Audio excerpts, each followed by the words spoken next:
The Steve Dangle Podcast with your hosts, Steve Dangle, Adam Wilde, and Jesse Blake. Let's go! Oh, look, I'm a bear, and I don't get any first-round picks till 2028. I'm a big bad bear named Blades, and where, Boston. We're going to have to rebuild now.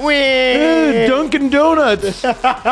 Dunkin' this first overall pick in your face.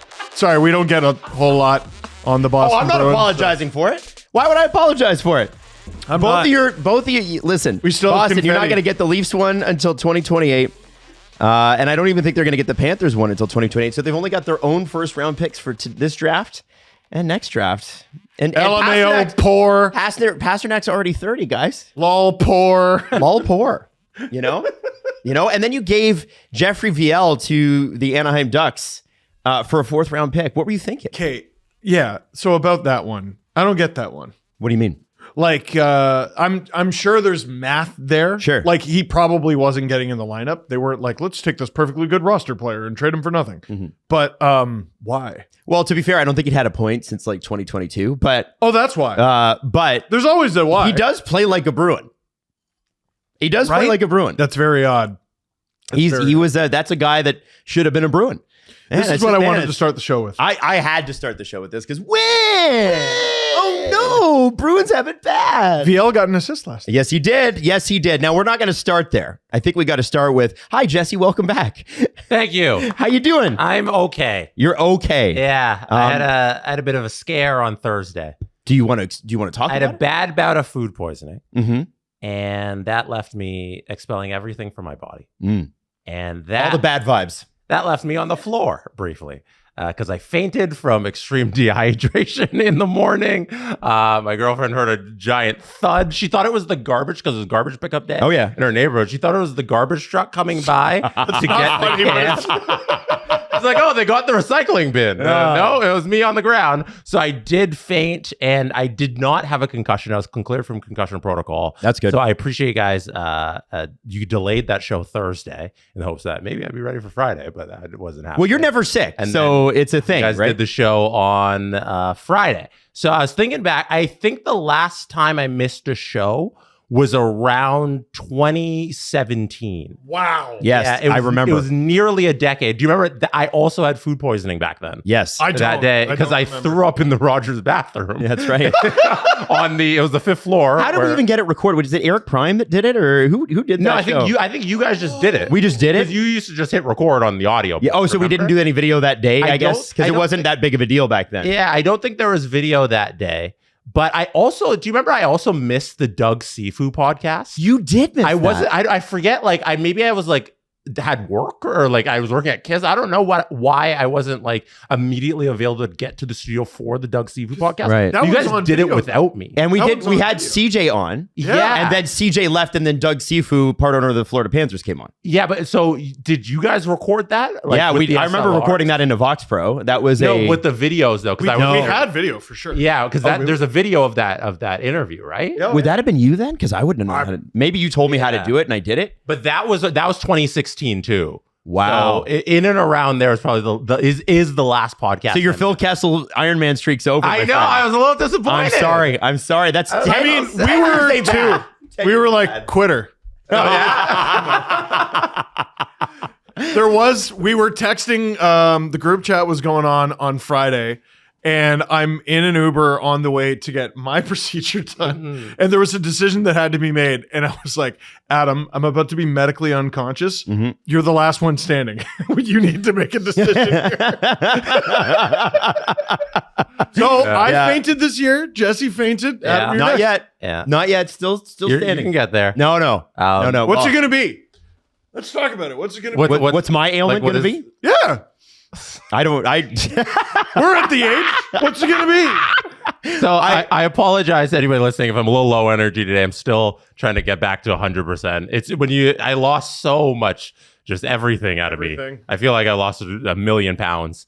I don't know what it was though. Like, I don't know what gave me the food poisoning. Could have been just any normal thing. What brand? Name it. You eat like lettuce and it has like E. coli. Totally. You get sick. So it could have been anything I ate. But yeah, severe food poisoning. I was bedridden for a couple days. And it's fun, isn't it? Isn't it great fun? Oh, it's terrible. Yeah. They gave me an IV in the hospital. It was very well treated by people at Michael Guerin. Oh, that's Michael Guerin. We love an old school hospital like Michael Guerin. And then did they update it or because they were doing some renovations? Hospital? No. There's the renovations are still going. Oh, are they okay? Half of the building is like a construction site, and right. The other half is just the old rundown hospital. Yeah, which you know what? God bless that place. You know, it's one of those old Toronto hospitals that was probably built in like the 50s, and they're like, okay, we're done here. We never need to do anything again.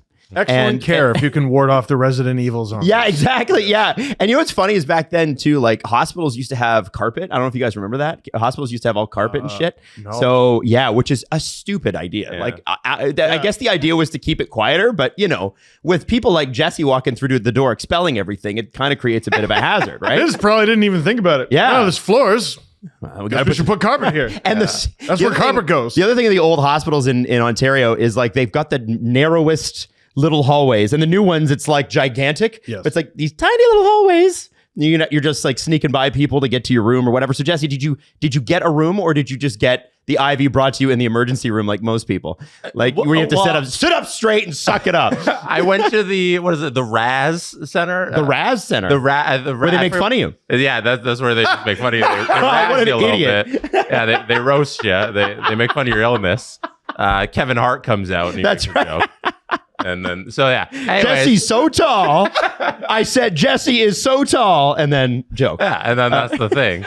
But no, I like got my room there. But then when I got my IV, I just waited. I did the IV in like the area where everybody's kind of sitting. So somebody else could have the room because I didn't need the room. You didn't need the room. IV. You went through triage. Is that what? That's what they call it. That's where they redirect you. You've been triaged. Good. Yeah. Triage is where they're like, wait, are you dying now? No, okay, fine. Okay. Wait over here. One thing I did while I was bedridden is I watched Wuthering Heights. You know, you watched that? You watched smut in the hospital? Updated Wuthering Heights with Margot Robbie and Jacob Elordi. Sorry, yes, the woman first. Margot Robbie. And I was thinking, how far back could I go? Because that takes place in the 1850s. Sure.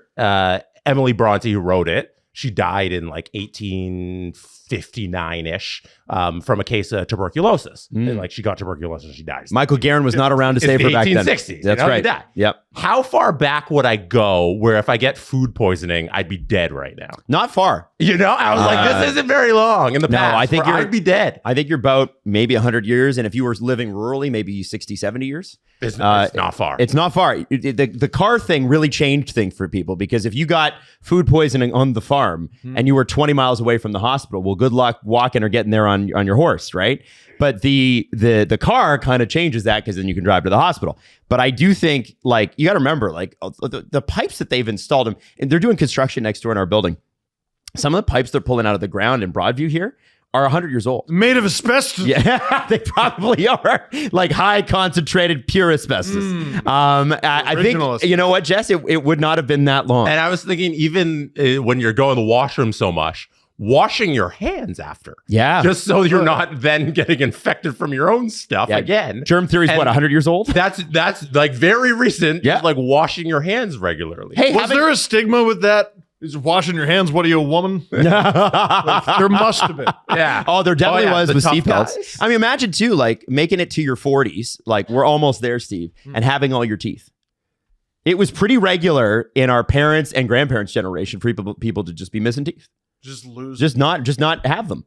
And not have anything, not even have any dentures to replace it. It's like, I just don't have these teeth anymore. And whenever they went to the hospital with it, they give them a hockey night in Canada time. That's right. And they said, well done. Kiss them on the forehead. So anyway. I'm sorry if that's a little morbid. No, it's but not it's morbid. just what you think about when you're watching Wuthering Heights on your deathbed. Yeah. Well, so why Wuthering Heights? It's just something to throw on. He was horny. Obviously, yeah. He's been in that hospital too long. I need to see Heathcliff. Is it good or bad or? where I landed on why this was going to be an enjoyable watch is because I read the book many moons ago in high school, 40 years ago. You read it in high school? We're all ancient, right? Yes. Yes, all we are. 45 years old. So I read it in the so I read it when it came out, really, in the 1860s. Yes. And it's a classic of literature. Mm-hmm. It is a high production movie. Mm-hmm. You're gonna nail it. Yeah. You're working with a terrific source material. Good IP. It's like doing a story on The Great Gatsby. Yeah. It's like doing anything on any great novel. You're working with one of the best source materials you have in modern literature. You are going to create a good movie because it's just going to be based on that. And that's what they did. Okay. It's a good, entertaining romance story. All right. Because it comes from a great romance story. So I did enjoy it. That's like people going, I wonder if this Harry Potter show is going to be good on HBO Max. I mean, this show's going to fucking rock. What are you talking about? The it's show's going to be Harry incredible. Potter. It's going to be It's like amazing. the first 6 seasons of Game of Thrones. Yeah. They're working from the novel. And then when It's they didn't going have to the be good. novels. And then what happened when the novels ran out? That's right. It was bad. So I enjoyed it because I knew it was going to be a good story. So if you want to go see a romance movie that entertains you, go watch it. Yeah. Yeah. Anyway, so That's myself. there you go, Jesse I don't know Blake how with we your got- Wuthering Heights yeah, review, got there. as expected at the Steve Dangle Podcast. You know, you would expect that. Yeah. Now, I want to talk a little bit about You some. guys missed this, didn't We you? did. Yeah. I want to talk a little bit about some of the games this weekend because it was interesting. There's like a running theme with the Buffalo, Montreal, Vegas, Anaheim, and Wild Avs series, which is the home team got stomped at home and then came back in game 4. And well, I guess in the Wild's case, they got stomped in Colorado and then came back and had a big game. It hasn't been even. No, it's Like, there's not like, oh man, that was across the board. super close. Not Yeah. super close. You could argue Carolina Philly is the closest series of the second round. Did go to overtime a couple of games. Yeah, and it was a sweep. Yeah. Now I'm saving them for last because I think that was Yeah. man, that was just a drubbing at the long like. I think we already did it. Yeah, I know. Well, did we? I think we must have. Yeah. Did we? No, you did it on Friday when it was 3-0. Okay, so we haven't finished it yet. Well, then they lost. Yeah. Sorry, Philly. Bye-bye. Let's talk about Montreal and Buffalo. Yes. Because this series has a whole bunch of twists and turns. Buffalo comes out, tears it up in the first game. And that was what we talked about Friday. I was just like, yeah, Montreal is probably going to get their licks in this series, but I can't picture them based on game 1. Buffalo had them solved. Now game 2 and 3 have passed. Wow. What is the difference? What has happened? Is what are we doing here? What's going on? Yeah. That's the goal now. Said the Habs 6 times. Right. The 7th one wasn't counted. What are we doing here? I watched game 1 and was convinced the Buffalo Sabres were an unstoppable force of nature that played at a pace that Tampa doesn't. And even if they have, even if Tampa has a few things that Buffalo lacks, Buffalo is so strong in this one area, which is just speed and intensity, north-south offense. They're so strong in that area that Montreal's just not going to be able to contend with it. Games 2 and 3, I'm like, is Buffalo a good team? I don't know what to make of the series at all, other than Buffalo's rattled. They're rattled in a big way. Tage Thompson had that snippy quote after game 2. I don't believe it's any of your business how injured I am. He was asked if he was hurt. And he goes, I don't think that's any of your business. He scores in the first minute, which is great because it's a tap in, but you're still like, I'm watching that game go and go and go. And I'm like, he won't shoot it. Especially on the power play, that Tage bomb. Not there. He'll fake slap it. He won't shoot it. I'm not saying he won't shoot at all, but he won't do The thing that he's known for. He won't take slap shots. So how do you many think slap shots has he taken in 3 maybe like a games? hairline fracture you're talking about? I or don't just know. a wrist thing? Or I don't know. He won't shoot it. Interesting. Go back and watch. That's He not won't shoot great. it. No, it's not. Especially if the Habs have figured that out on account of, well, there's one thing you don't have to worry about on the power play anymore. And he has the puck on the power play a lot. But they're using Darlene a lot. I noticed they were using Josh Doan a lot more as well. And even though he's allowed so many goals over the last 2 games, I'm not left with the notion that Alex Lyon's the problem. So there's a lot to fix in Buffalo if they don't want to go down 3-1 in this series in short order. Jesse, in between breaks to the bathroom, have you watched any of? Did you get to watch any of this? I haven't missed a game because all I've had time to do is sit down. So what are your thoughts after 3 games in this series? Because Buffalo really did dominate game 1, and then it's been Montreal all the way since. Yeah, there was some hope there in the third period, though. I thought right before the Kirby Dach goal, Buffalo was pressing. And they had an opportunity on a couple of good chances to make it a 1-goal game. From the second Dahlin scored to make it 4-2. Yeah, that was late in the second there, right? And then so I thought there was some momentum gaining, but it always felt like when momentum could have been going Buffalo's way, one, they took a dumb penalty. Offensive zone penalty, or they would allow Montreal to score, which they have been doing at will now that they've gotten their mojo back going. And, like you have a cold Cole Caulfield, and suddenly he's able to get more chances and more things just barely ring off the post. And then eventually now they're going in. That tap in he missed, I was like, he'll never score again. Yeah, no, there's never going to be another Cole Caulfield goal. So when that starts happening and it's like, okay, they were winning without him and now they also have him going, it's scary. And then you have Dobish, who's like this new X factor, and they keep playing up his personality in the broadcast continually and showing him more and more as the series goes along. And it looks like it's going to be a hard task for Buffalo to win this series, but I wouldn't count them out because they were in this game if they were able to just get a couple chances there early in that third before that Dach goal. I was a little worried about Dobish when he got piled on at one point. I was like, oh. Mallenstein? Yeah. Just a torpedo. Tell me about Benson. You wanted to mention him. Oh, well, okay. So, this is going to be a difficult episode for Buffalo Sabres fans, obviously, but I wanted to pump their tires a little bit. And someone who we've never criticized on the show, Kevin Adams, for selecting Zach Benson, I think it was 13th overall, 2023. Off the top of my head, just from looking it up this morning, I believe he's 3rd in games played in that draft class and 6th in scoring for an undersized little pest of a player that you picked 13th overall. Like, what an amazing pick.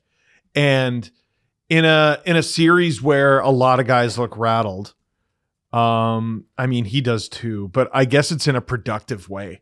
Like, he's playing with a productive anger and a productive hatred. He so rarely costs his team. He never takes a shift off. I've really, really enjoyed watching this player.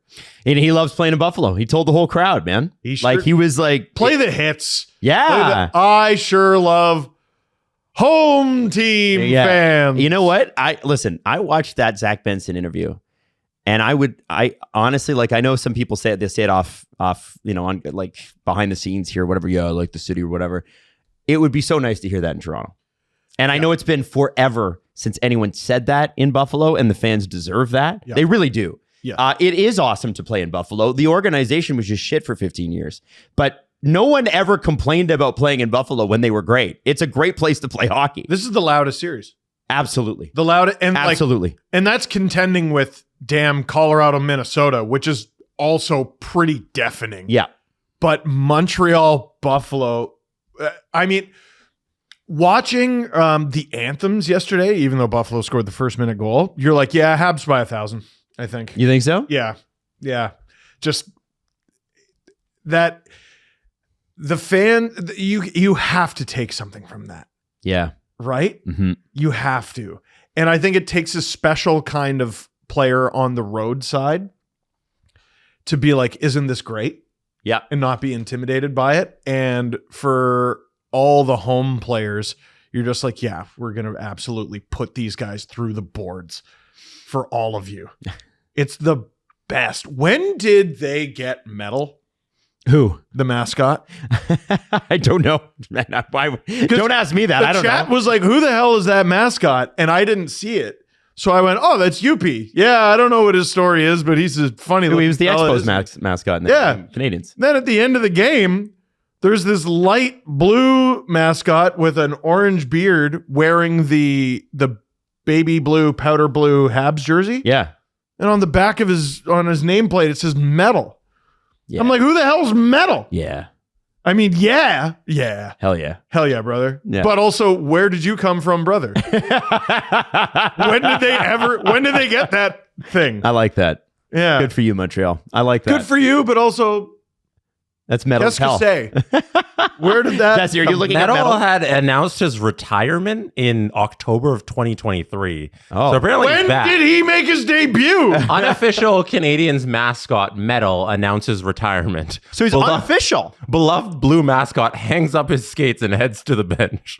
Nearly 1 year after reappearing on the scene, unofficial Canadiens mascot Metal announced his retirement from live hockey games on Friday. The furry blue character shared the news via video posted to his social accounts in which he can be seen settling into retired life on a beach down south. He's Poochie. I have to go now. My home planet needs me.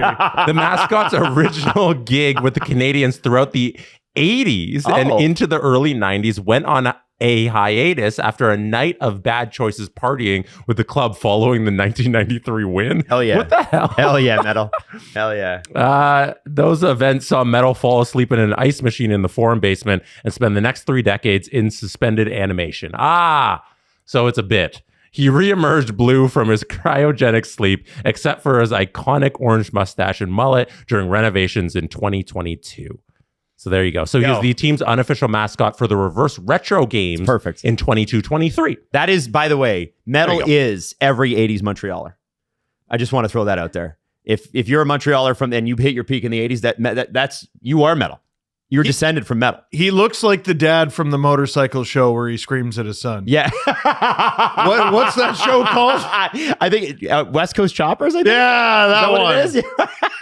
That's such a great meme. His personality is he screams at his son and makes motorcycles and gets in fights with his son. Let's talk about a couple of things too on this game. Arbor Jack guy at the end. I got the clip here, Jesse, if you want to just show it. So he's getting suspended. So yeah, people were asking me in the stream, they're like, what do you think? I'm like, well, I didn't see it because I was streaming the Ducks game and it already started.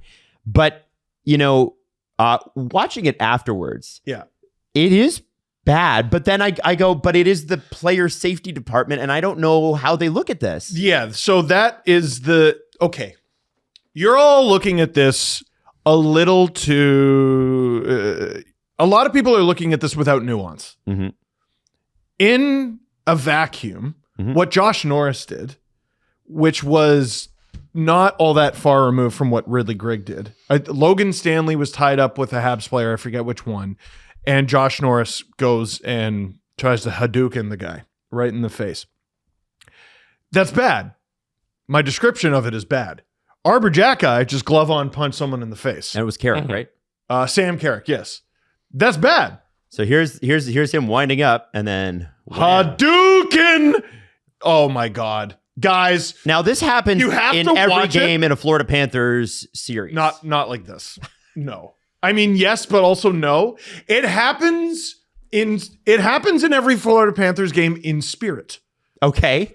This is flush. It's a knockout punch. He knocked him out. Almost. He knocked him down. Mm-hmm. This would have at least been a standing 8 count. Yeah. Right? Yeah. You can't. And it's with 2 seconds to go in a game that you're winning by 4. So $2,500 fine? I think this has to be one game sussy. Can you go for just a little bit to see where Sam Carrick ends up? Because I think people need to see. They haven't the seen. ice. There it is. Yeah. So he goes down. And Arbor's not a weak man. No, and he's a pretty strong guy. Some people are like, what? He's going to get suspended for being strong? Yeah. You can be kind of sure. Yeah. Yeah. They don't always suspend the act. They suspend the act plus who it's from. Mm-hmm. This is like a bottom 3 person in the league you want to get punched by. Like we were trying to come up with the list on the stream yesterday. Olivier. Arbor Jackeye, Matthew Olivier, Nick Delorier. Yeah, Nick Delorier. And people kept going, and I kept going, Not even Brady? Brady's pretty strong. No. Brady, if he's looking at you, that's his superpower. right? Imagine if he looked at you when punching, how great he'd be. True. Right? He doesn't. It's like an action figure with mobile arms but no neck. Right. Like McDermott a few years ago was one of the responses, but it's not a few years ago. Rempe is tough, but he loses a lot of fights. Sabrin probably put into the same category. Is Sabrin? He's just crazy. Is he a strong puncher or is he just nuts? He's out of his mind. That's the thing. Like there's a little bit. Sabrin's got a little that crazy where you're like, I don't know what he's going to do. Yeah. Whereas I can expect from a guy like, say, Ryan Hartman, who's also crazy. He's matured a little bit, so I know he's going to keep the crazy within a bit of a border here. And there are probably some players that we don't necessarily know about as much because they're frankly better hockey players. Yeah. Right? Like Olivier's really good. Yep, he is. Delorier is a fringe roster guy, and actually so is Jack-Eye. He's played more games than he hasn't, but he hasn't played every game. Right. And I don't think he's going to be playing next game. Like, he caught him so flush. Last thing I want to talk about. I think it's a fine, by the way. You think it's a fine? I think it is too. I don't think there's a suspension there. I don't think so. My bet is 1 game for Jack-Eye and a fine for Norris. I think Norris needs to get something because that was pretty chicken shit as well. I'll be very surprised if it's not a suspension. But I think what Ridley Grigg did is like the peak of chicken shit in the playoffs, and that only got 2 regular season games. So Jack-Eye doing so important there. Yeah, so Jack-Eye doing this isn't going to warrant a playoff game. That's a $5,000 fine. That's roughing. Yeah, and here's the thing: the player safety will be like, well, he was looking at him. He saw it coming. Yeah. They're engaged in battle. You know that's what they're going to do. They also don't need to explain it if it's a fine. Yeah, no, they won't say anything. You know, they'll just be like, hey, Steve, go fuck yourself. Yeah, move on. They've set the precedent where it's like nothing gets punished that bad. The Habs fans were a meme factory last night. The guy dropping the double birds on that was hilarious in the first period. Absolutely incredible. The other thing I want to mention, and this people like really reacted negatively to this, and I think it was just a mistake, but the Nick Suzuki AI photos from the feature. Okay, so I missed that on the broadcast. And I saw it going around virally, and I was like, okay, is this real? So it is real. They are AI photos of him and his wife and their baby. They're very obviously 3 different men, and none of them are Nick Suzuki. That's right, because it's AI. It's AI. But I think it's one of those things where I don't know how it could have happened, but I do feel like I'm like, okay, I don't think Sportsnet was like, let's set out to use AI. That seems like somebody making an error. There it is behind this. There's the picture. And I think this appeared online months ago when the baby happened. And then they used it in the piece, but like it doesn't. Those are 3 different women. Those are 3 different men. It's a family photos. What are we doing? I guess my thought is just like, people make mistakes, and Sportsnet does have a history of using AI in their stuff. Do you remember when they did the baby memes?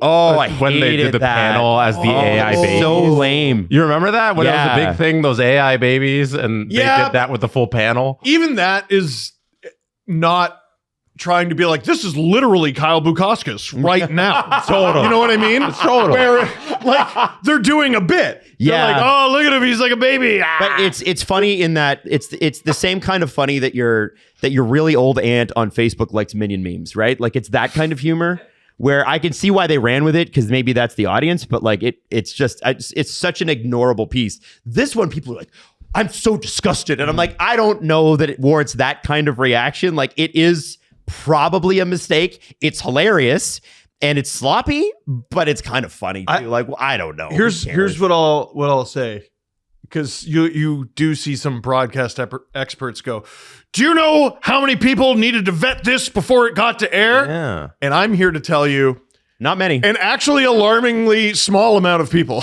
Yeah, because there's not a lot of jobs left in media. There was one point multiple people that would look at something, but imagine having to do the same job as 20 years ago with a 10th of the people. That's what's happening. Also consider, mistakes fucking happen, man. Come on. Hockey Night in Canada is not exactly an entry-level position.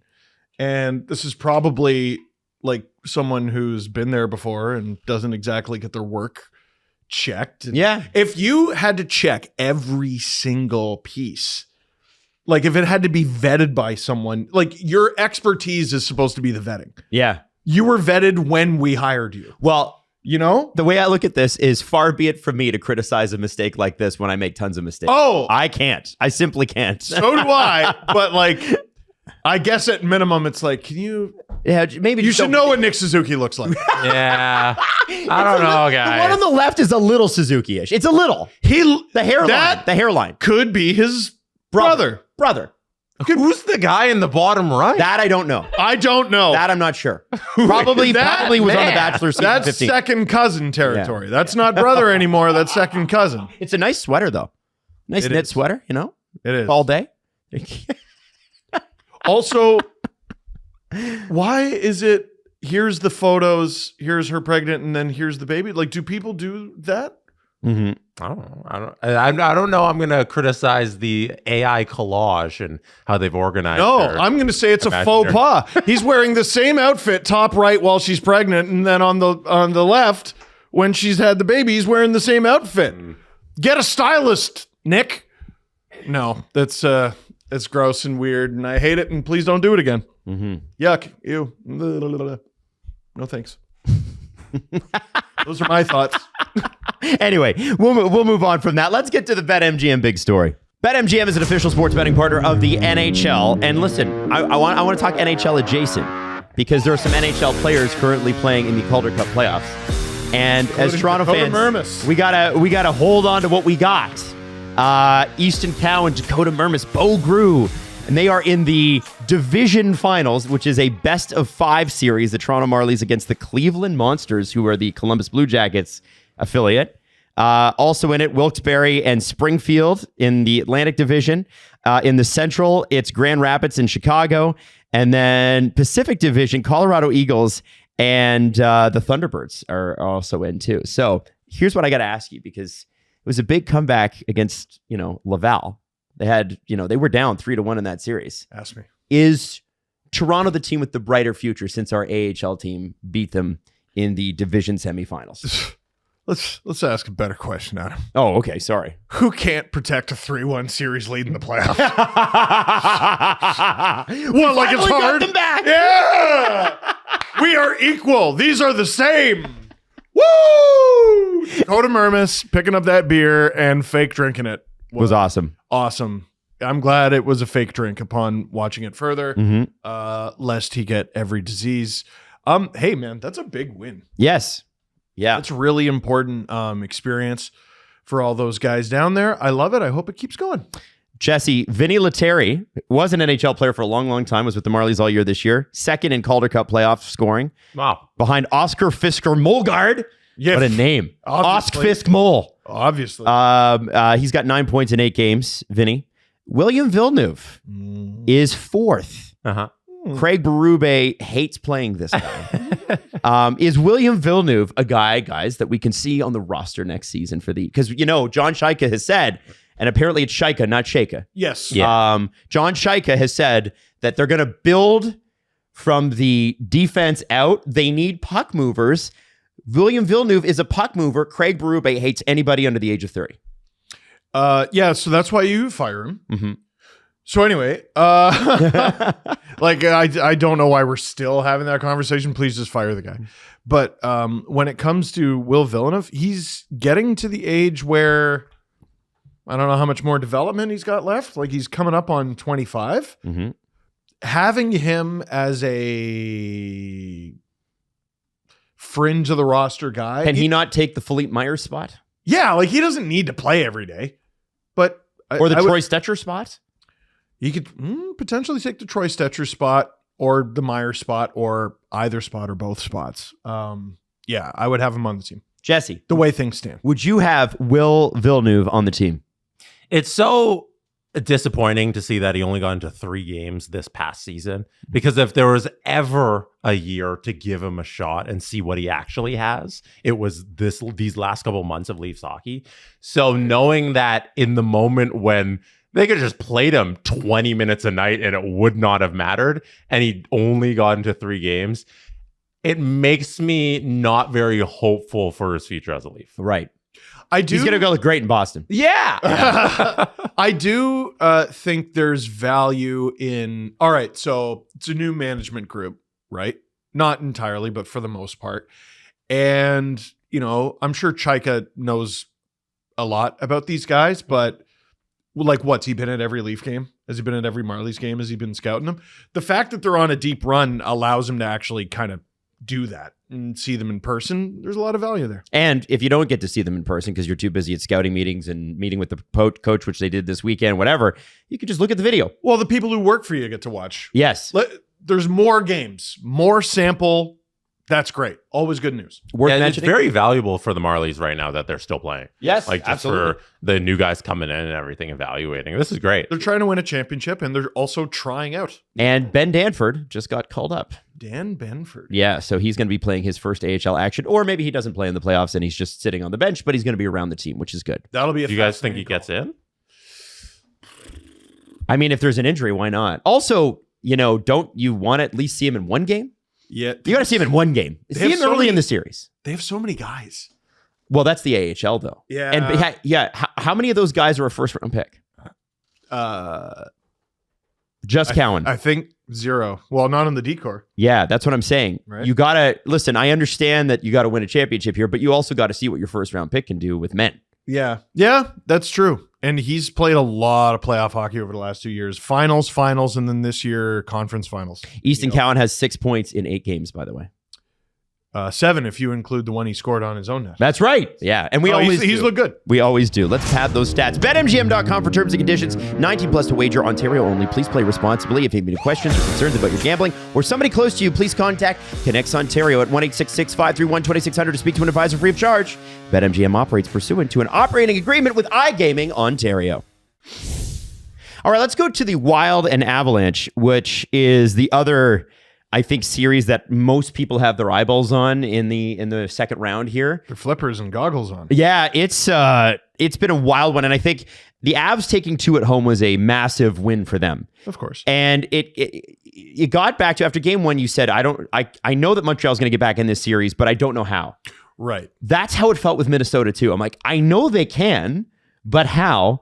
And it turns out really good puck movement and Quinn Hughes. Right. Oh, man.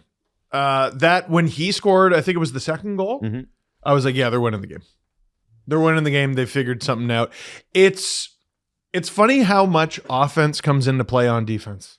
Right? Yes. Because through the first 2 games, you're like, okay, well, Minnesota's not going to win a game because they can't keep the puck out of their net.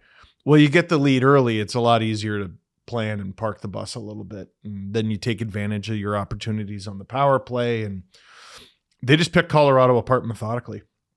Like, yeah, it's funny. Kevin Bieksa was talking about them like, the beast bleeds sort of thing. He was using Ivan Drago and hockey. And I'm like, it's the NHL. Like, Colorado won the President's Trophy, but we watched them lose like what, 30 times? Like it's the NHL. Teams lose. Minnesota knows. Mm-hmm. I don't think they look at Colorado like that at all. They might have after game 1, but even through the first 2 games, they were scoring goals. That was not the problem. The problem was keeping the puck out of their net, and they finally friggin' did it. Right. By going back to Wallstedt. Well, and I think there was I understand why you take Wallstedt out of the net after game 1, but I still wouldn't have done it. And it was because I didn't think I know he let 9 goals in. But so that is a big caveat, big asterisk, 9 goals. And I know you've got probably the best 1-2 pairing in the league with Gustafsson in. It's pretty damn good. Right? Top 5. But I felt like it was a mistake to pull him. And I felt like not only did his it seemed like a game that was just out of, like, Lucas Dostal allowed a ton of goals in game 3. The Ducks went right back to him, right? And I think that's what should have happened with Wallstedt. I think based on his numbers in the first round, it's your first game against a new team, and the team is dynamite. The Avs are unbelievable. Mm-hmm. Okay, so they beat you 9 times.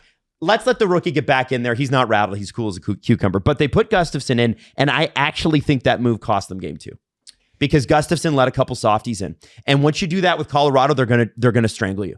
And this is the thing. Like, so Wedgwood gets pulled from game 3. Mm-hmm. He's starting game 4, right? Like, do we have any doubt that he's starting game 4? Yeah. No, he'll start, yeah. Yeah. Yeah, he'll start. But you pull him, all right. Your night's done. You get a little bit of rest. There's something different about starting a guy, right? Well, he's also had time to prepare, and it's a mental thing. Yeah, but like in Edmonton, for example, when they did the whole back and forth, it's because they weren't sure, and they shouldn't have been sure. Neither of them were very good. Mm-hmm. This is different. They're both incredible, and it's weird. You can apparently mismanage a situation that seems impossible to mismanage, but. Why are we crying over spilt milk? They won. Game 4 is coming. And they did it without their two best defensive players. No Eriksson Ek, no Brodin. And I don't know if Brodin's going to play in this series at all. They keep hinting that Eriksson Ek might be close, but he keeps not playing. And then it's like, okay, well, that means McCarron's your third line center and 22-year-old Urov is your second line center. Okay. Is that you think playoff gamesmanship and he's not close? Okay. Impossible to if know. If you're Jared Bednar, Jesse and Steve, do you give a shit? No. Like, I know Eriksson Ek is a really good player, but how much does it really change your game plan whether he's in or he's out? Whether he's in or he's out, your center depth is better than theirs.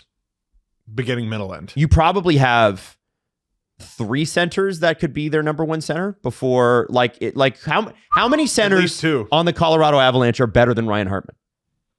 And I'm talking about... At least Nate, McKinnon, at least Brock, and then you've got Kadri, Waugh, and Jack Drury. And Waugh's playing the wing. Yeah. And I'm not saying that Hartman hasn't had a good series. He has. But we're talking about, what's their rating in NHL 26 going to be? You know what I mean? Kadri's hard to get a read on because he's old and his thumb hurts. Yeah. Or hand hurts, which is actually a recipe for Colorado winning the Cup. Yeah. True. That's how they win, is you have to have Kadri, but you also have to bust his digit there. No, I think it's 2. It's just 2. Minnesota's got a bunch of very capable guys up the middle and just killers throughout their lineup. It's an interesting strategy. Oh, McCarron. When McCarron actually gets the puck in the offensive zone along the boards, good luck. He's a refrigerator. Yeah, I watched Sam Malinsky try to throw a hit and separate him from the puck. Just not a hard hit, just a little bit of a bump no. Old school refrigerator on skates. Yeah. No ads, no screens, no just a Frigidaire, baby. Down the ice. White keep white shit handles cold. and yeah, keep shit cold. That's what he does. That's his job. Jesse, I look at the way the Wild are built, and it reminds me a lot of how Team USA was built. Funnily enough, they had the same general manager. Mobile defense. Quinn Hughes, Brock Faber, Spurgeon is mobile. When Brodin's playing, he's mobile. I wonder how much of an effect that has on the speediness and the overall skillfulness of the Colorado Avalanche. Can you neutralize that because Quinn and Brock specifically can skate so well?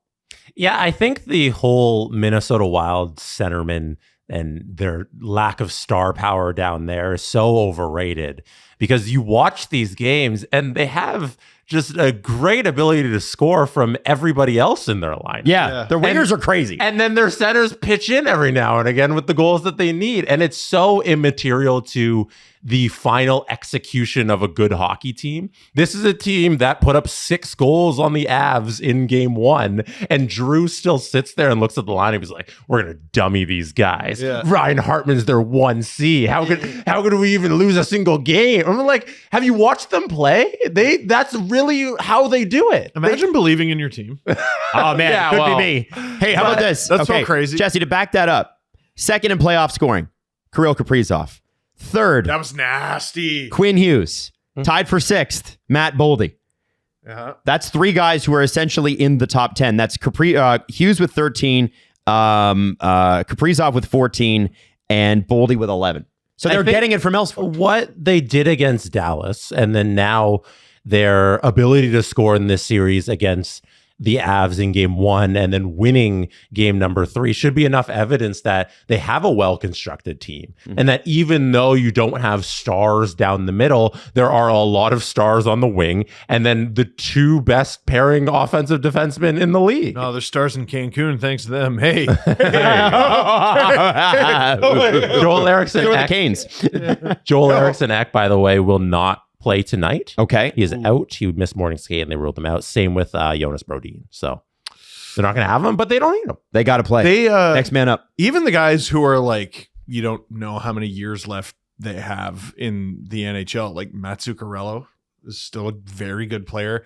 Vladimir Tarasenko is so good at picking his spots. Still. You know what I mean? Yeah, he's got that knack, right? There's something about it. He doesn't have to have a good game to get you. He just needs a couple good moments and it's behind you and you're screwed.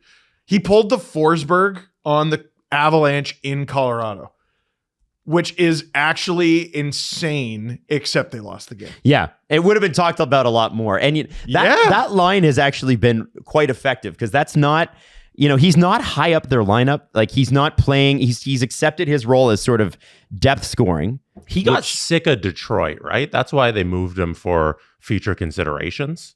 Wasn't he a Sen for a hot minute too? Tarasenko? Yeah, but he came from Detroit, and then he right? Because the Yzerman just punted him for cap space because I think he was over it. I think it probably is the rumor. Probably it worked out. And here's the thing: the funny worked part out for him. It sure did. Imagine talking about Vlad Tarasenko in the year 2026 in the playoffs, and his line mates are McCarron and Trennan.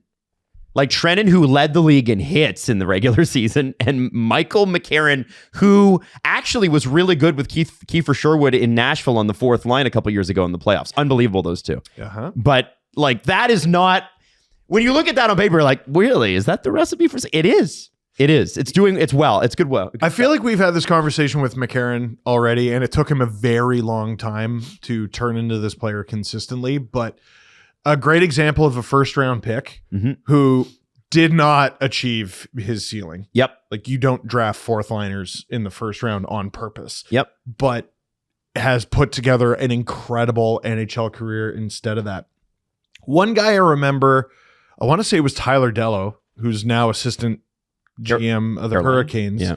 But way back in the day when he was a blogger, he talked about guys like Trevor Lewis who were like that. That was a guy who was supposed to be first round pick, which you hope is probably, if you're drafting a forward, a top 6 player.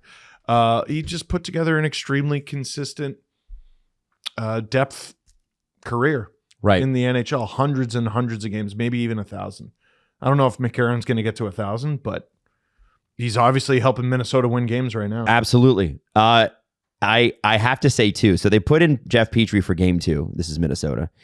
And then they moved him out and then put Zach Bogosian back in, who's 35, still looks strong. Add that to Marcus and Nick Foligno and Sturm, who are all in their 30s, but obviously Nick Foligno's older than Marcus. Marcus has been a factor, man. Marcus Foligno's a great player, man. You know how old Nick Foligno is? 38. I always like to bring that up. Well, I didn't mean it literally. Oh, okay. But here's how old he is. Do you remember Dion Phaneuf? This is a Leafs Sens game. Phaneuf's still with the Leafs. And Foligno's still with the Sens. He lights up Stefan DaCosta. Wow. One of the craziest hits of his career. It absolutely bombs Stefan DaCosta. The first player to jump Phaneuf is Nick Foligno. Wow. That clip is from like 2010. And he was well into his career at that 11? point. Yeah, he was an established NHL he's as old player. as you and I are. He's a 06, man. That's crazy. Yeah, it's quite the career so he's had. Crazy that he's still doing it. On the Colorado side, Jesse, are you worried if you're Bednar or are you just chilled? No, this is going to be a competitive series. It's going to be close. This is what you should expect. You're not worried. You're not overly confident. It's going to come down to a 6 or 7 game series. No Avs fan is going to want to hear this, but the fact they were up 2-0 after 2, I was a little disappointed. I need it to be tighter than that. Right. You know what I mean? Yeah. If Minnesota wins game 3, I'm like, it's as it should be. It needs to be this way, right? It needs to be this way. Listen, if we don't get at least 6 out of this, it's garbage. Yeah. Come on. This is supposed to be the box office one, right? We talked this series up for months. It was going to be Colorado against whoever comes out of Dallas or Minnesota. It's finally here. Come on. Give us at least 6. This is the first Colorado loss of the playoffs. The Carolina Hurricanes are the only undefeated team in the playoffs. We'll get to them next. Don't you worry. But I think it really says something that about where Colorado is, because yes, it was a dominant win by the Minnesota Wild. It is hard to win that many games in a row, and especially in the playoffs. But the Colorado Avalanche are phenomenal. They are phenomenally built. And maybe in a couple of years, they'll be old, but that's not right now. Nope. And they have this great ability to switch guys out. They go and they make trades. They're bold. And so I don't feel like they're going to get that old. Well, who's starting in this one? Is it Justus Annunen or Alexander Georgiev? Or Pavel Francouz. Or Pavel Francouz? Yeah, they completely changed their future in net and their present. Who's the guy that went to Seattle too and has been bad? Grubauer Was an out. nominated for the Vezina. Yeah. He was nominated for the Vezina Trophy. And they're like, nah, you stink. Yeah. Bo Byram, Casey Middlestat, all the guys that have come in between the 2022 run and now too, right? Like guys that they've tried, hasn't worked. They've finagled a lot and they've extended their window, and it makes it so that when you get the band back together, the Kadri trade, I don't look at you sideways because I'm like, you did a lot of other stuff. Yeah, that wasn't sod for Panarin, right? That was a different thing. You can have dessert with your dinner. Jesse, what do you got? One thing the Wild should be very cautious of, and it looked better in game 3. They went 2 for 3, but their penalty kill has been a disaster and actually one of the worst of all time. Michael Russo had this stat, which I just want to read to you guys. The Wild entered the game with a 59.1% kill in the playoffs, the worst by a team that advanced past the first round since the league began charting the stat in 1978. Hell yeah. Yeah. That's actually not surprising. 59% is insanely bad. Yeah. But that's all Dallas did in that first round is they only scored power play. Dallas got like no 5-on-5 goals that entire series, and it was all on the power play. And this series, like they looked better in game 3. They're still only 2 for 3, but if they don't get their penalty kill really fixed in these next couple of games, like they'll be out. Weirdly, the only thing Colorado didn't do well this regular season was the power play. Yes, this is the league's worst power play that they're up against. So, which is an interesting little matchup. Did it actually end the league's worst, or was it like 30th? I think it was 30 or 31. I think it was bottom 5. Yeah, certainly it was bottom 5. It was bottom 5 like basically all year. Which is why, I kind of was thinking about that. So I'm going to jump to the Duck series for just a quick second. Sure. Joel Quenneville is running 2 very capable and effective power play units, but he's going up against the PK of Vegas, which is really good. So he doesn't just leave one unit out for the lion's share of the time? And the Leafs and Colorado have had the same guys mostly in the same positions for a long time. Well, I wonder if you just Montreal is just one unit. I know, but and they are right now like the Harlem Globetrotters when they're out there. But so were the Leafs back in the. People forget the Leafs power play was always top 5 in the league, and then it wasn't because it became predictable. Yeah. And I think maybe the cheat code isn't just running one unit. Jesse, go ahead. Sorry, what was it? 27th is the answer. That's still pretty bad. Yeah. Hey, out of the bottom 5. Let's go. Yeah, they moved all the way up to 27. They were 0.1 out of the bottom 5. It's worth mentioning. The Flyers are the worst. In the bottom 5, or I'll read the bottom 6 for anybody listening. It goes Flyers, Flames, Islanders, Blackhawks, Kings, Avs. 17.1% the Avs are. Kind of a weird amount of playoff teams. What the hell? Well, Kings suck. Islanders didn't made make the playoffs. It. Flames didn't make it. Flyers Blackhawks didn't make it. Flyers, offense was never their thing. Yeah. Yeah, they didn't Second offense round their team. way to the Second round team, though. Second round team. All right. True. Very true. Second round Very For true. defense. Okay. Anything else on the Wild Avs? Because I want to get to Carolina and Philadelphia. I said go at least 6. I meant go 7. Yeah. You got to go 7. I need Montreal Buffalo to go 7. I need this one to go 7. F you. But also, yeah, totally. What do you mean F you? No, I'm kidding. No, hey, say what you will about streaming Habs games. They haven't been boring for a second. No, they've been amazing. Holy cow. I mean, you got it going in the first minute. Sometimes playoff games are funny, right? Like last night, I was a little tired before the game, so I took a quick nap. I come in, and it took about 5 minutes for the game to well and truly get going, and then it got going. Right. That Montreal Buffalo thing is instant, right off the top. Oh, it's compelling before puck drop. It's crazy. Let's talk Carolina, Philadelphia. Carolina did not lose a game in this series, but they did yield a couple of leads. So it was the first time in the play. Philadelphia's claim to fame this playoff run is A, second round, B, they actually had several leads on the Carolina Hurricanes. Well, Adam, all great empires crumble and fall. The Hurricanes. Is that truly the end for the Flyers? The Hurricanes are done. Damn. It's over. Freddie Anderson has been the story of the playoffs, along with Logan Stankoven. Can we talk about the Conn Smythe race between Freddie Anderson and Mitch Marner? Yeah, Mitch Marner leading the playoffs in scoring, Freddie Anderson in goaltending stats. Can I just have a moment's peace? No. Can I just Hell go to no. bed? You cannot. Can I just chill? You cannot.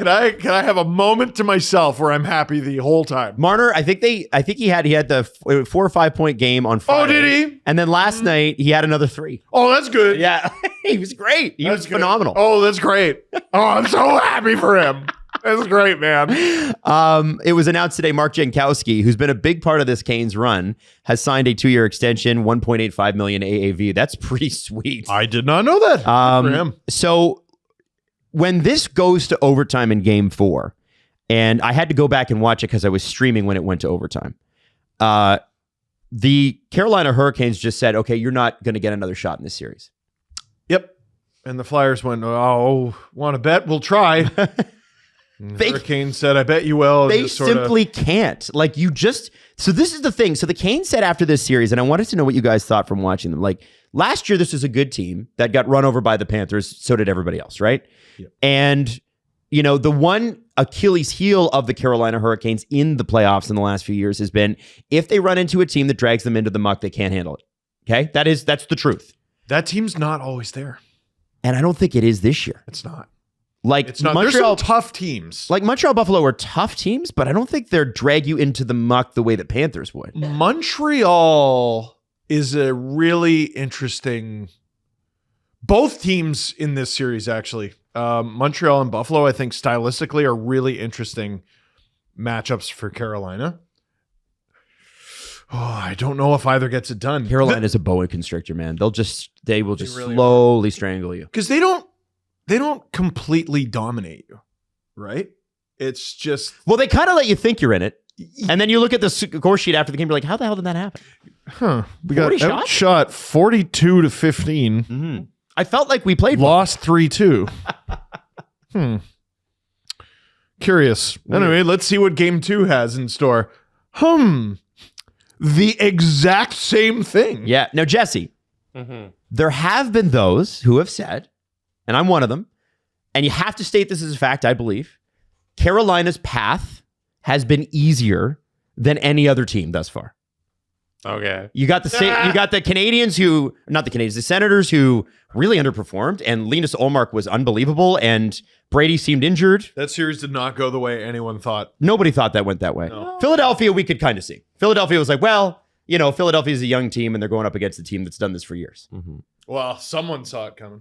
Oh, Steve Dangle saw it coming. So, Jesse, Carolina Hurricanes, if they get into the finals, are they the favorite? I would think so. Even up against, like, I'm trying to think. The Avs? The Avs or the Golden Knights or the Wild. Like, I think right now Carolina is the best team in the playoffs. I don't think there's much argument to be made. And I know people want to denigrate the Sens, but I picked the Sens to win that series for a reason. The last half of that, the back half of the season, the regular season, the Sens were a really good hockey team. And Linus Ullmark played his ass off. And I think the main thing going with the Hurricanes is that they have a line that's better than any line in hockey. That's Stankoven, Blake, and Hall. And crazy. So many years. I know you guys are trying to twist the narrative and saying, oh, the Canes aren't tough and all that. But the main narrative around the Canes is that they have no stars. And every year it's a different excuse for the Hurricanes. It's, they don't have stars. They're not tough. They don't have goaltending. And all of those things are solved because their stars are a second line that's better than anybody's any line in hockey. Nobody's better than those three individuals. So if you're getting star power out of those three guys as a collective, that's solved. As you get the most elite goaltending in the playoffs out of Freddie Anderson, that's solved. And then the toughness, like they were mucking around Ottawa that whole series. Oh, they wrecked them. Walked them They over. ran their show. I'm not worried about any part of the Hurricanes. And Brind'Amour has them playing a great system, and he has them playing with a great mentality. And if Tom Dundon wants to spend like a couple dollars on Gatorades after the game for the team, maybe that they'll be able to recover for each game after their week off. Maybe they can win the Stanley Cup. But who knows if Tom Dundon will spend that money. No, he won't. We'll see. I love what the Dallas Stars do. Jim Nill got his GM of the Year award. Jeff Merrick once said the real GM of the Year award is the Stanley Cup. And he's right. And Eric Tulsky is undisputedly a top 5 GM in the league if they pull this. Well, because he was the guy that did all the stuff under Waddell too. Like Don Waddell's biggest strength is hiring people that are smarter than him. That's a great manager. Right. That's why he's in Columbus now, because he's got to turn that franchise around. Eric was the guy doing it, and now Eric is just the guy with the name attached to it. But he's an interesting GM in that we tend to think of the best GMs as the guys who get the best names, right? Oh, I know that guy. I know that guy. Oh, man, he's made this Avengers team. The Hurricanes have assembled this group of dudes like none of us really appreciate, and they haven't lost a game through 2 rounds, which hasn't been done for quite a while. And to me, that's harder to do. How difficult is it to be like, well, I know that guy's good. Yep. I know that guy's good. Everyone knows that guy's good. Everyone knows that guy's good. I think it's harder to be like, yep, most dominant line in these playoffs, Taylor Hall, Jackson Blake, Logan Stankoven. What? Also, our starting goalie, who's the best goalie in these playoffs, is the guy you all thought should be the backup, including me, dude.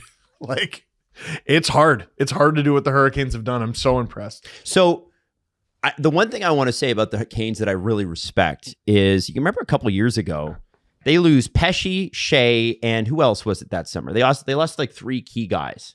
They acquired Walker. Yeah, they got Walker back that summer. But I can't. And there was a third guy, and I think it was a forward, and I can't remember who it might have been. But it doesn't really matter. Yeah, losing Pesce and Shea was enough, right? It's tough. And when they did, we came back and said, okay, you got Sean Walker, who was a Flyer, and then signed over there. But what are you going to do? Right? That's a lot of talent walking out the door. They didn't want to overpay for those guys. And what I love about the Hurricanes is that they let those 3 guys walk to free agency, and they're perfectly fine. And have been to the conference finals already since, and are back. They've been to the conference finals now 3 times in 4 years. Like, this is an unbelievably well-run team. Can I shout out another player? Sure. They have a player on their roster who the Leafs played against a lot in the Canada bubble season. And this player was drowning, just underwater, probably in the NHL a little young. And I was just like, it's mean that they're still playing this guy. And the Leafs were running teams over that year. Jalen Chatfield. Oh, okay. Because he was with the Canucks. I can't even remember that. I remember it because I was like, they should stop playing Jalen Chatfield because it's mean. And the player he's turned into with Carolina, I'm so surprised. I'm so stunned. Good for him. And there's another guy who I was going to be like, oh yeah, they've drafted. Oh, they didn't draft him. I don't remember how they got him. But he's turned into a great player for them. And Keandre Miller is a guy that they shook loose, Jesse. I mean, the Rangers just firing guys out the door needs to be studied, because all the guys they were like, fuck you, get out of here, are all still playing. Yeah, and Kreider, Trouba, Keandre Miller, who else? Like, it's kind of crazy. Yeah, every ex-Rangers is going on to have a great time. Yeah. But go ahead. Well, sorry, Jalen Chatfield got into 18 games for the Canucks in the 2020-2021 Canada bubble season. 18 games. He had 1 assist, minus 11 in those 18 games. Wow. He just got run over. But he figured it out. He figured it out. And by the way, how did they get him? Just signed him. They signed him that summer. They watched him play those awful 18 games and said, yoink.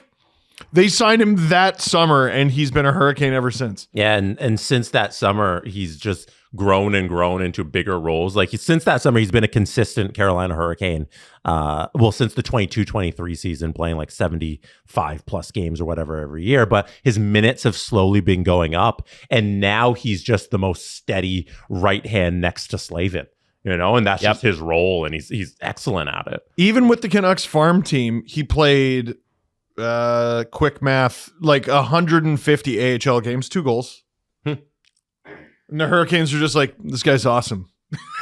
They locked him up, and now he's over 300 games into his NHL career. But their decor, like it's such a great mishmash of just collecting talent. Like you have Slavin, who's the best stick in the league, best defensive defenseman, and then you have a guy like Chatfield, and then you have a cast off like Gostisbehere, who's just like, oh, let's go get this reclamation project to be our fifth defenseman. He's been reclaimed like 3 times. This guy, yeah. And now he's really excelling. Every time he touches the puck, you're like, oh, I see the skill that was there in like the Philadelphia years, but he doesn't ever play those crazy minutes. That was forever ago. There's no like big burden on his back. And he went through Arizona and Detroit, looked good in Detroit for a minute, looked good for Arizona in a minute, but didn't.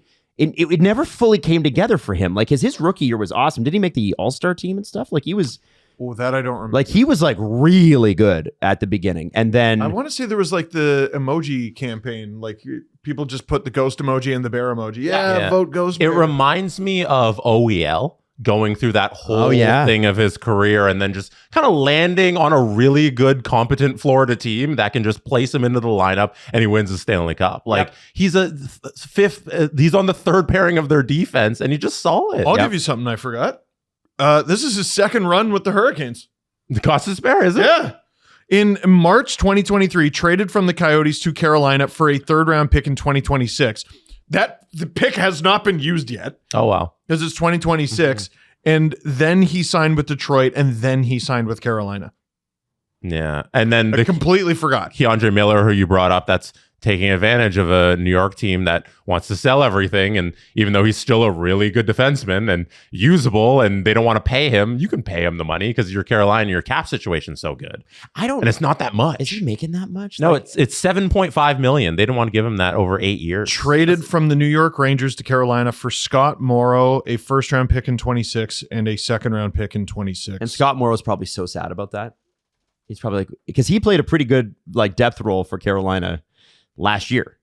Well, now he's too bad. And this now that they're in the conference final, if I'm not mistaken, this pick is guaranteed to be either 32nd, 31st, 30th, or 29th. Yeah. And then Sean Walker is an ex-King who was bounced around to the Flyers and the Avs and then lands in Carolina and is playing with Miller, and they're solid. I'm pretty sure Sean Walker was somebody that the Flyers tried to sell at the deadline, but then the price was too high, and then he just walked in free agency. I'm pretty sure. Is that not what happened? They just didn't do anything with it? March 2024, traded from the Philadelphia Flyers with a 5th-round pick in 2026 to Colorado. He played for Colorado. For Ryan Johansson and a conditional first-round pick in 2025. And that first-round pick is Bill Zonin, who's a Penguins draft pick. So there must have been a trade there. Huh. Yeah. And it wouldn't have been this year's Penguins-Avs trade with Kulak because that's Bill Zonin's already been drafted and he was drafted by the Pens. And then it just says signed by Carolina. Interesting. Wow. These guys, they're vultures. Yeah, Eric Kelsey's a genius. This is our official call-out for the 100% Clutch Canadians presented by Moosehead Canadian Lager. Now, when we do the call out for anybody that might have missed this segment, right? We do it every Friday. We're looking at the Clutch Canadians in the playoffs, not just people on the Montreal Canadiens, but people who are Canadian by birth and are putting in clutch performances. I don't know, like Seth Jarvis continuing to tie up games just randomly. Hey, are we down, Seth Jarvis? He's a hero as well as his friends. Yeah, all of his friends. All of them. So what we want is over the course of the week, we want you to tell us who you think the Clutch Canadians should be. And I know like a couple weeks ago, we got some Carolina Hurricanes. A lot of people were talking about them when nobody was talking about them. Now everybody is. Taylor Hall is from Calgary. That's right. So he could be the pick this week. I actually think he'd be a great pick. Yeah. Excellent pick. So tell us in the comment section who your 100% Clutch Canadian should be. It's presented by Moosehead Canadian Lager. And do not forget this. Moosehead is the last major Canadian brewery still owned by Canadians, touching on Canadian patriotism. We brew it here. We package it here. It's all done here in Canada. Shout out to Moosehead for sponsoring the segment. Okay, so on the vulture part, I think, Pat, you got to put Pat Verbeek in that too. Interesting. What is Pat Verbeek? So switching to that series, what has Pat Verbeek missed on? He goes and he gets Trouba for nothing. Okay. He goes and he gets Kreider the next year for nothing.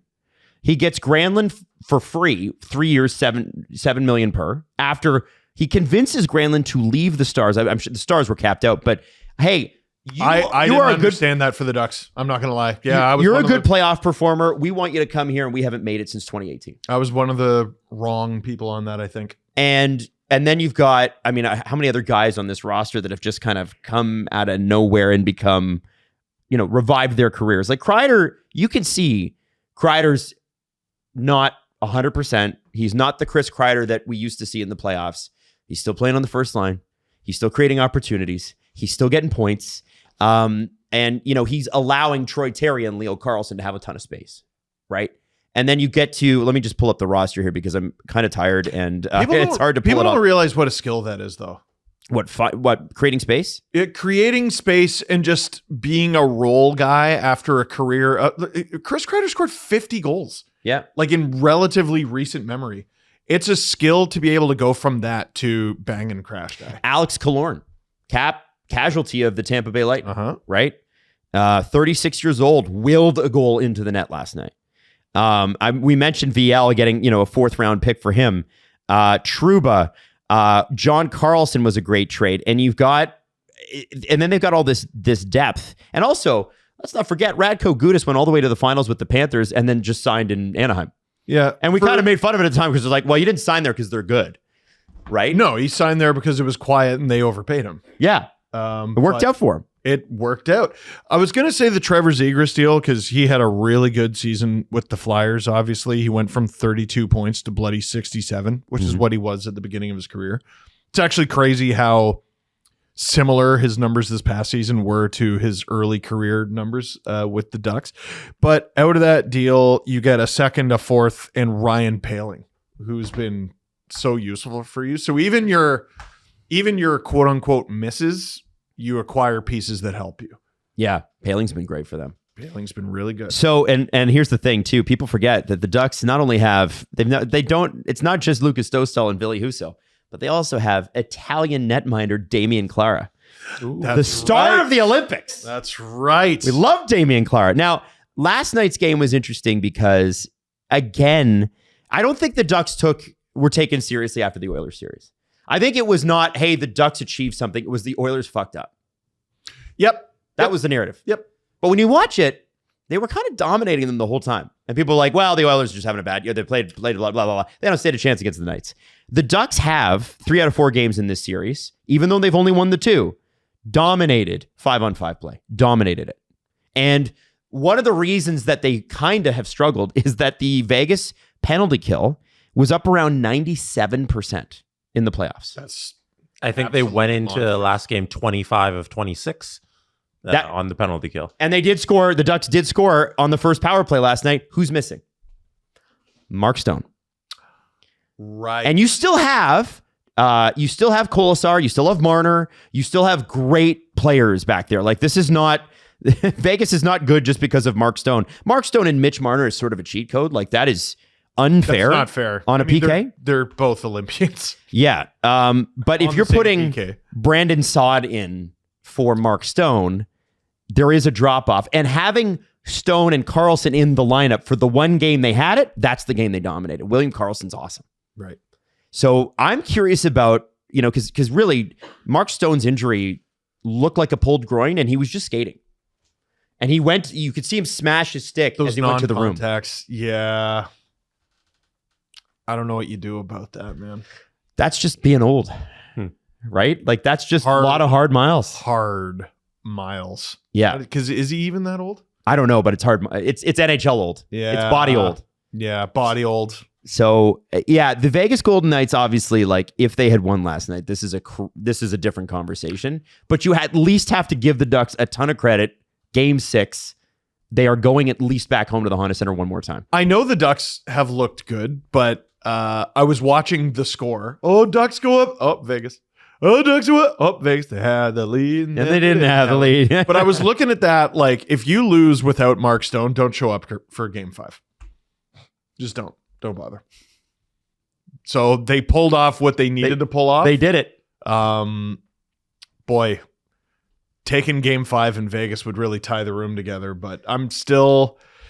as the series progresses, I'm still like, Vegas in 6. I'm feeling pretty decent about it. I think And it's got nothing to do with Really? the Ducks. It's got nothing to do with the Ducks. Like, just Vegas is that good. What Mark Stone would completely change my opinion.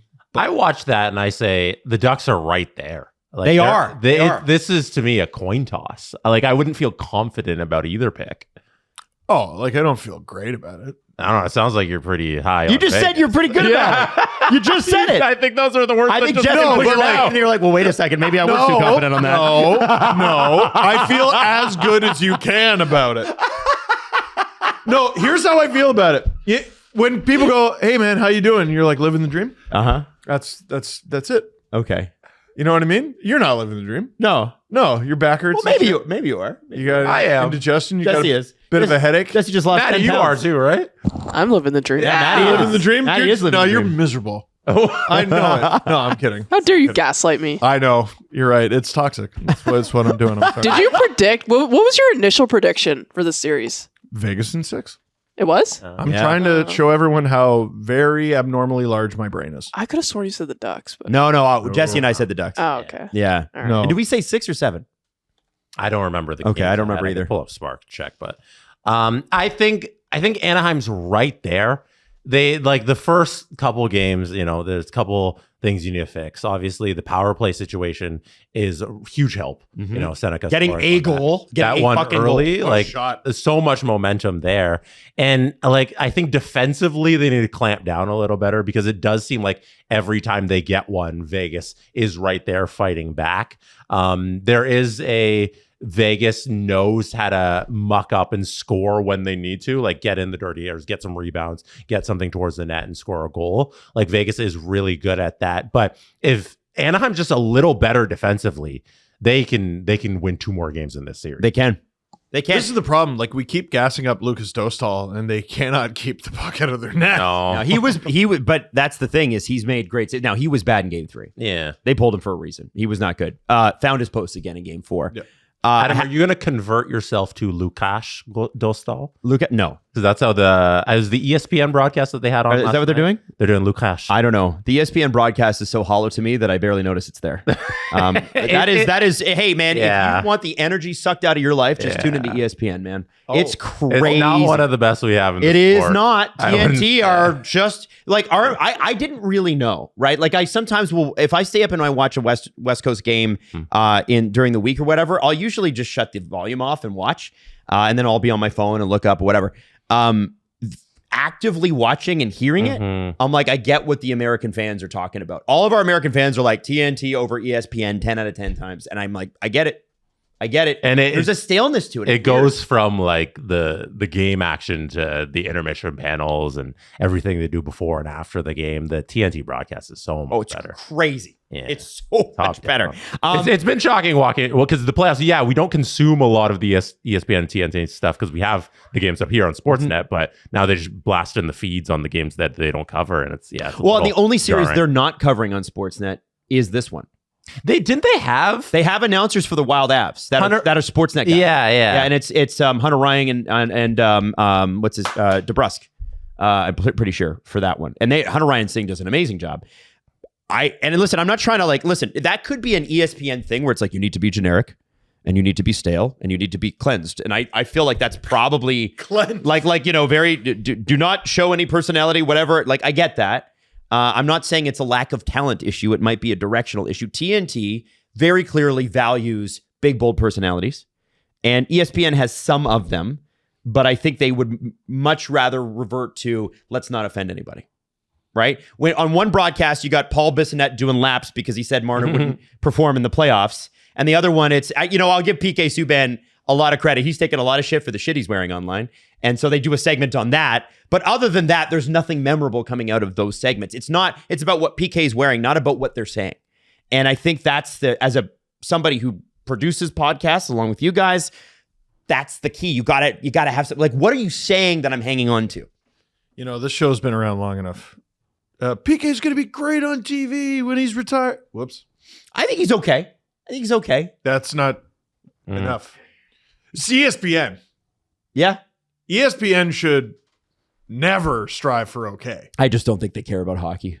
I think TNT I does. was going to say that right off the hop. Yeah. I'm glad you were the first. Now, when we look at one quick thing I want to say about the Vegas lineup. So Vegas, we went through the whole trade deadline, and it didn't seem like Vegas did much. That Nick Dowd pickup, really smart. That guy is nails out there, and he's 35. I was surprised by the price they paid. I think it was a second and a third. It was worth it. Really good pick. Yeah, really smart. That is what you spend not a first round pick on, a second and a third, you're down. Yep. That's a great pickup. And I thought Scott Lawton would be a better pick there. Dowd's been great. Can we ask Steve about the most important thing to come out of the Vegas series? All right, fine. Do it. Mitch Marner. Well, yeah, the thing everyone wants to talk about, Toronto. All right, so this is John Tortorella. Matt, you can't play the video, but we can listen to this audio. John Tortorella with a message to Mitch Marner playoff doubters from Vince on Twitter. You guys don't see the stuff he does. People here, people in Toronto, all the people that talk about this guy, they don't see any of the things that he brings to a game, even if he doesn't score a goal.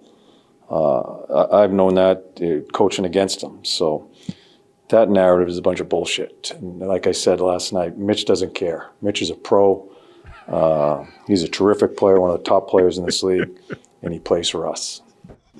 I don't blame him for saying a single word of that because it's all been true in these playoffs. Yeah.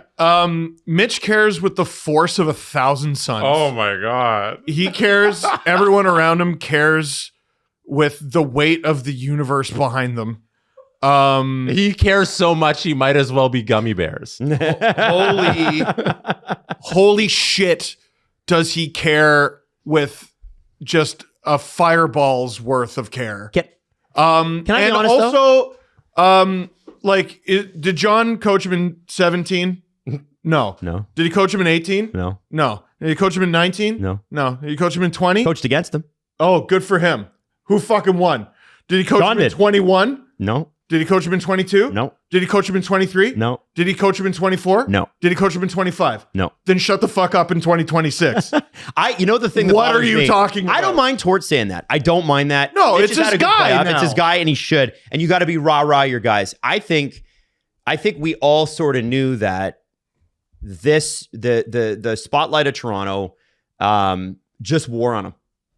And you're seeing It's okay. and that's okay. Not everybody can do it. He goes to Vegas. He's one of the guys there. He's not really wearing a letter. I'm not saying he's not a leader, but he's not wearing a letter. He's not one of the whatever. He's one of the higher paid players on the team. I'm sure he will wear a letter eventually. But some guys are just not cut for it. And that's okay.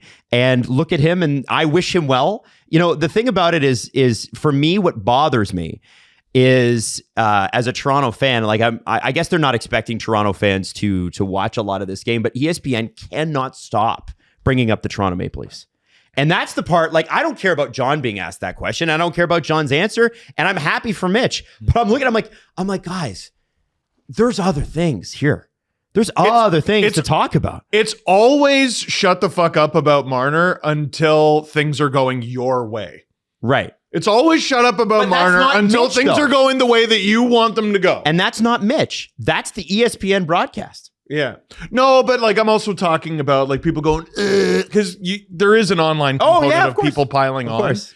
And I don't feel the need to repeat myself. I was right the whole time. Mm-hmm. I was And right. if things change in Vegas, then they change. But the results were the results in Toronto. The results will be the results in Vegas. Yeah, I'm not insecure in my opinion. I was right the whole time. It's you and your insecurities that feel the need to bring this up all the time. Him being good now does not erase a decade of not being good. And I'll say this. The one thing... It's insane and beneath all of us that I need to say that. That's why the Torts quote does bother me, because it's so absurd in the thinking. He brought up Toronto there. He says Yes, he Toronto. did. Yeah. He didn't have to name Toronto or anything. But he just knew said- that Mitch was going to love that. And Yeah. his camp's going to love that. I get that. John Tortorella I is the get I didn't do it kid if he got old. Now, let me say Say this. was a wuzzle there, John. Shut up. The thing about Mitch is we did see all that. And when it disappeared, that's when the criticism came. Right? And that was fair criticism. Now, not all of the criticism was fair. Some people took it a little too far. Sure. But we knew what he was capable of. So when he didn't do it, it kind of stood out. And so John's like, oh, you didn't see John. I guarantee you I've watched more Leafs games than you. Yeah. I guarantee you I saw. I guarantee you I know and could see the Mitch Marner at his best. You know, remember the beginning of the Tampa series in a couple of years ago? Where he 23? Where he had like 7 points or something like that in the was first very few good. games. I was like, hey, there he is. He's arrived. Yeah. And then it tailed off at the end, Okay. and that's the thing. So Marner scored a hat trick the other day. Yep. Did anyone else see the word first in front of it? Mm-hmm. That means it was the first one. That means he didn't do it other times. Yeah. But it's That our means fault. he never did it here. Are you an asshole? You don't understand that? Anyway, listen, It's always shut up about Marner wish- until he's I doing wish the him stuff the- that you want him to do, and that's fine. I wish him the best, because if you don't Go want, be weird elsewhere. if you don't want to be here, because it is different playing in Toronto. If you don't want to be here, if you don't want to play like that here, and we'll talk about Matthews in a second, then good. Then you shouldn't be here. Yes, and the narrative post Marner is that the Leafs got rid of him and ran him out of town. The Leafs offered him $13 million, man. They were per season. trying up until the very last moment to keep him. Yes, they were. I know it ended up being a trade, but he had the ability to leave, and he chose to leave at the end of his contract, and they got a sign and trade done with Vegas.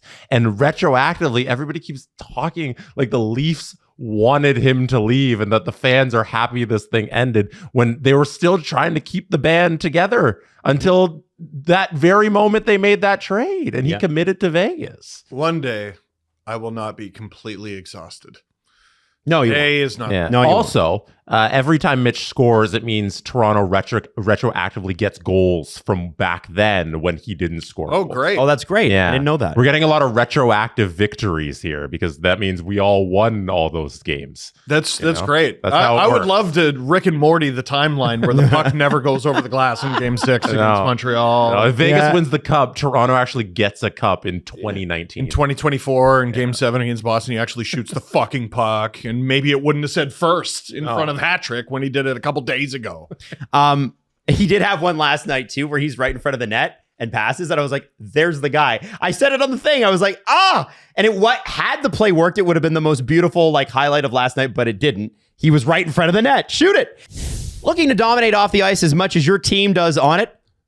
Yeah. Yeah, our adopted teams anyway in the playoffs. Check out the Toyota Tacoma.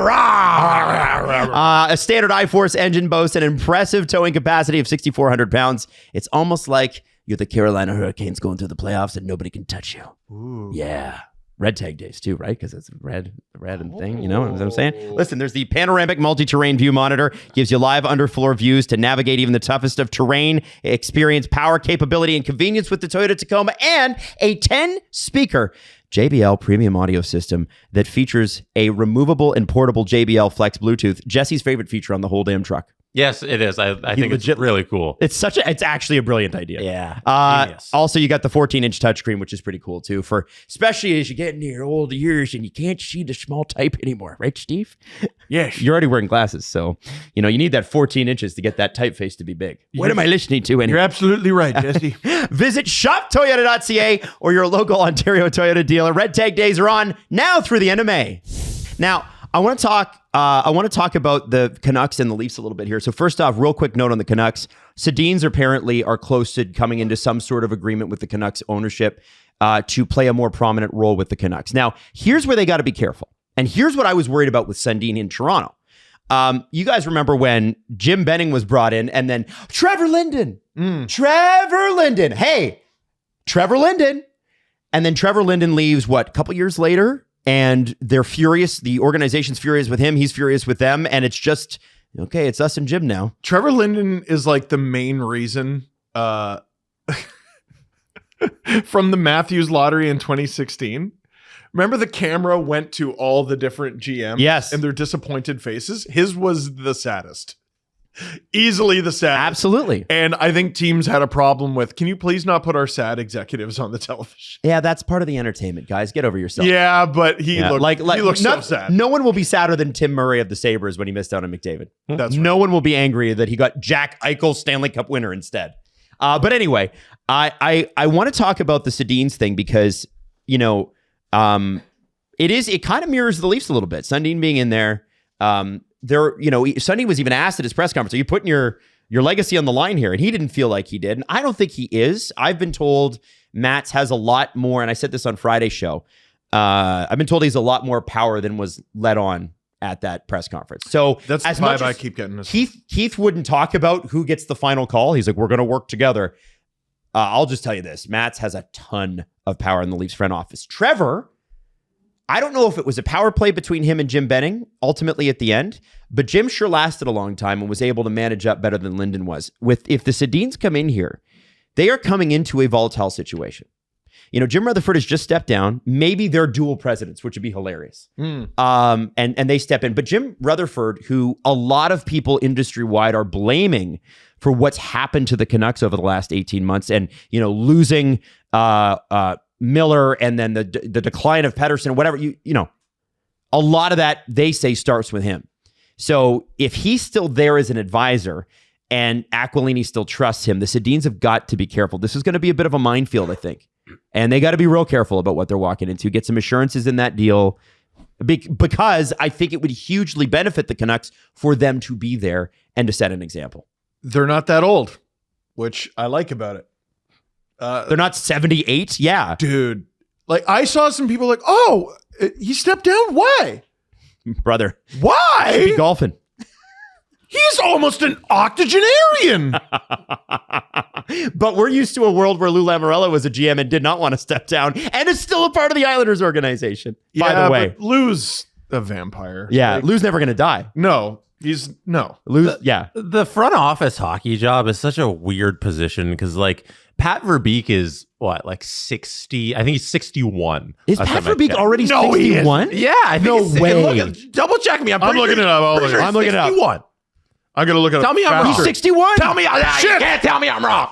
I'm right. Pat Verbeek is 61 Pat years old? Verbeek is 61. And I was thinking about that conversation on this conversation. Oh my God. That's a guy I think we'd all agree that he's peaking right now. He's phenomenal. He is doing the modern way to build a team, not through free agency, through trades in the draft. He's doing a great job. And grumpily. And he's 61. And if you're in regular life, you should be thinking about never working ever again. You should be winding down. Yeah. And he's like, I'm winding up. These are my prime earning years. Right? How old was Jim Rutherford when man landed on the moon? That's a good question. 1969. I have the answer. How old? 30. 8. He was 20 years old. He was 20? Yes. When man landed on the moon, Jim Rutherford was 20. He was 20 years old. Holy shit. He was an adult man. Yeah. So He was an adult man paying taxes and voting and shit. So when Neil Armstrong landed on the moon. Jim Rutherford is from a system and came up in a system where it's we don't stop. I was good at 60. I would be good at 70. I would be good at 80. And I understand why he's hanging on to work and why all these guys do. I think it's terrible. You should want to do something else. You probably want to spend time with your family. Yeah. At this point in your life. But or maybe not. or not because you hate your family. But I can see why he's I'm still going to be an advisor even though I'm 77. Well, you know what? This is their culture, and it's a weird culture. I would take a few calls for several $100,000 a year. A few calls a week, Jim. What do you think? That's it. Do you want to go to games and tell stories sometimes? Okay, here's 6 dig. I mean, here's the thing. You got to remember too, when you're a hockey executive or a coach or whatever, your life is all encompassing. You don't have a life. Mm-hmm. So when all of a sudden the music stops, nobody's going to call you anymore. I think that's why a lot of people hang on. It's also probably a pretty sweet gig. You get to be at a hockey rink all the time. That's amazing. We'd kill for that. But I think also when you walk away, I've seen parents retire, I've seen friends of parents retire, and it is a difficult transition. And the reason I think these guys hang on is because A, it's an amazing job, but B, what the fuck do I do now? What do I do? All I've known is hockey. I was making millions of dollars and I was powerful and everybody's calling me. I'm making trades, making free. I'm signing $20 million contracts with players. Media wants to talk to me. There's sources and everything. And then all of a sudden, okay, I'm just at my cottage now and it's really quiet. I think that's why people hang on. But I certainly hope that I'm well past working at 80. I'm just throwing that out there. The biggest psychos are the ones who go from like, I played junior and then I played whatever, the A, and then I played in the NHL, and then straight from the NHL, they go into management. Yeah. Like Jason Spezza. Yeah. Like who's... Shanny went right to head Shanny, office. same thing. Yeah. Or like Brindamore. Yes. Like never left a day from the locker room and they're just doing it their whole life. I respect intense. the passion. I really can't not respect that. 100%. And look at Paul Maurice's career too, man. Oh yeah. He's like 30 years in coaching and then probably another 10 years in junior before that. And then you recognize why some of these guys are so good at what they do. How could you... It's all they have ever done. How could you not know everything about the game if you're Paul Maurice at this point? And Paul Maurice is still young. I think he's probably younger than Verbeek. How old is he? I'm almost positive Adam's right. Like he started coaching really in his 20s. young. Because as a player, he got an eye injury. He got an eye injury. And He's 59. That's crazy. So he's younger than Verbeek. He became an NHL head coach in his 20s. Yeah. Unbelievable stuff. So Jim Rutherford, I was just going through his playing career. If you can bring up his management career, that would be really helpful. But his playing career, if you go back to, like you were saying, junior, OHA with the Hamilton Red Wings, 67-68. Wow. And he played every single year until 1982-83 with the Adirondack Red Wings. And also actually one game with the Detroit Red Wings. So I got you. From there. Head coach, in 86-87 of the OHL and also 91-92 in the OHL. He started in the OHL with the Windsor CompuWare Spitfires. CompuWare. Wow. Where you get your computer, don't you know? 84-85. And has worked basically every year since then.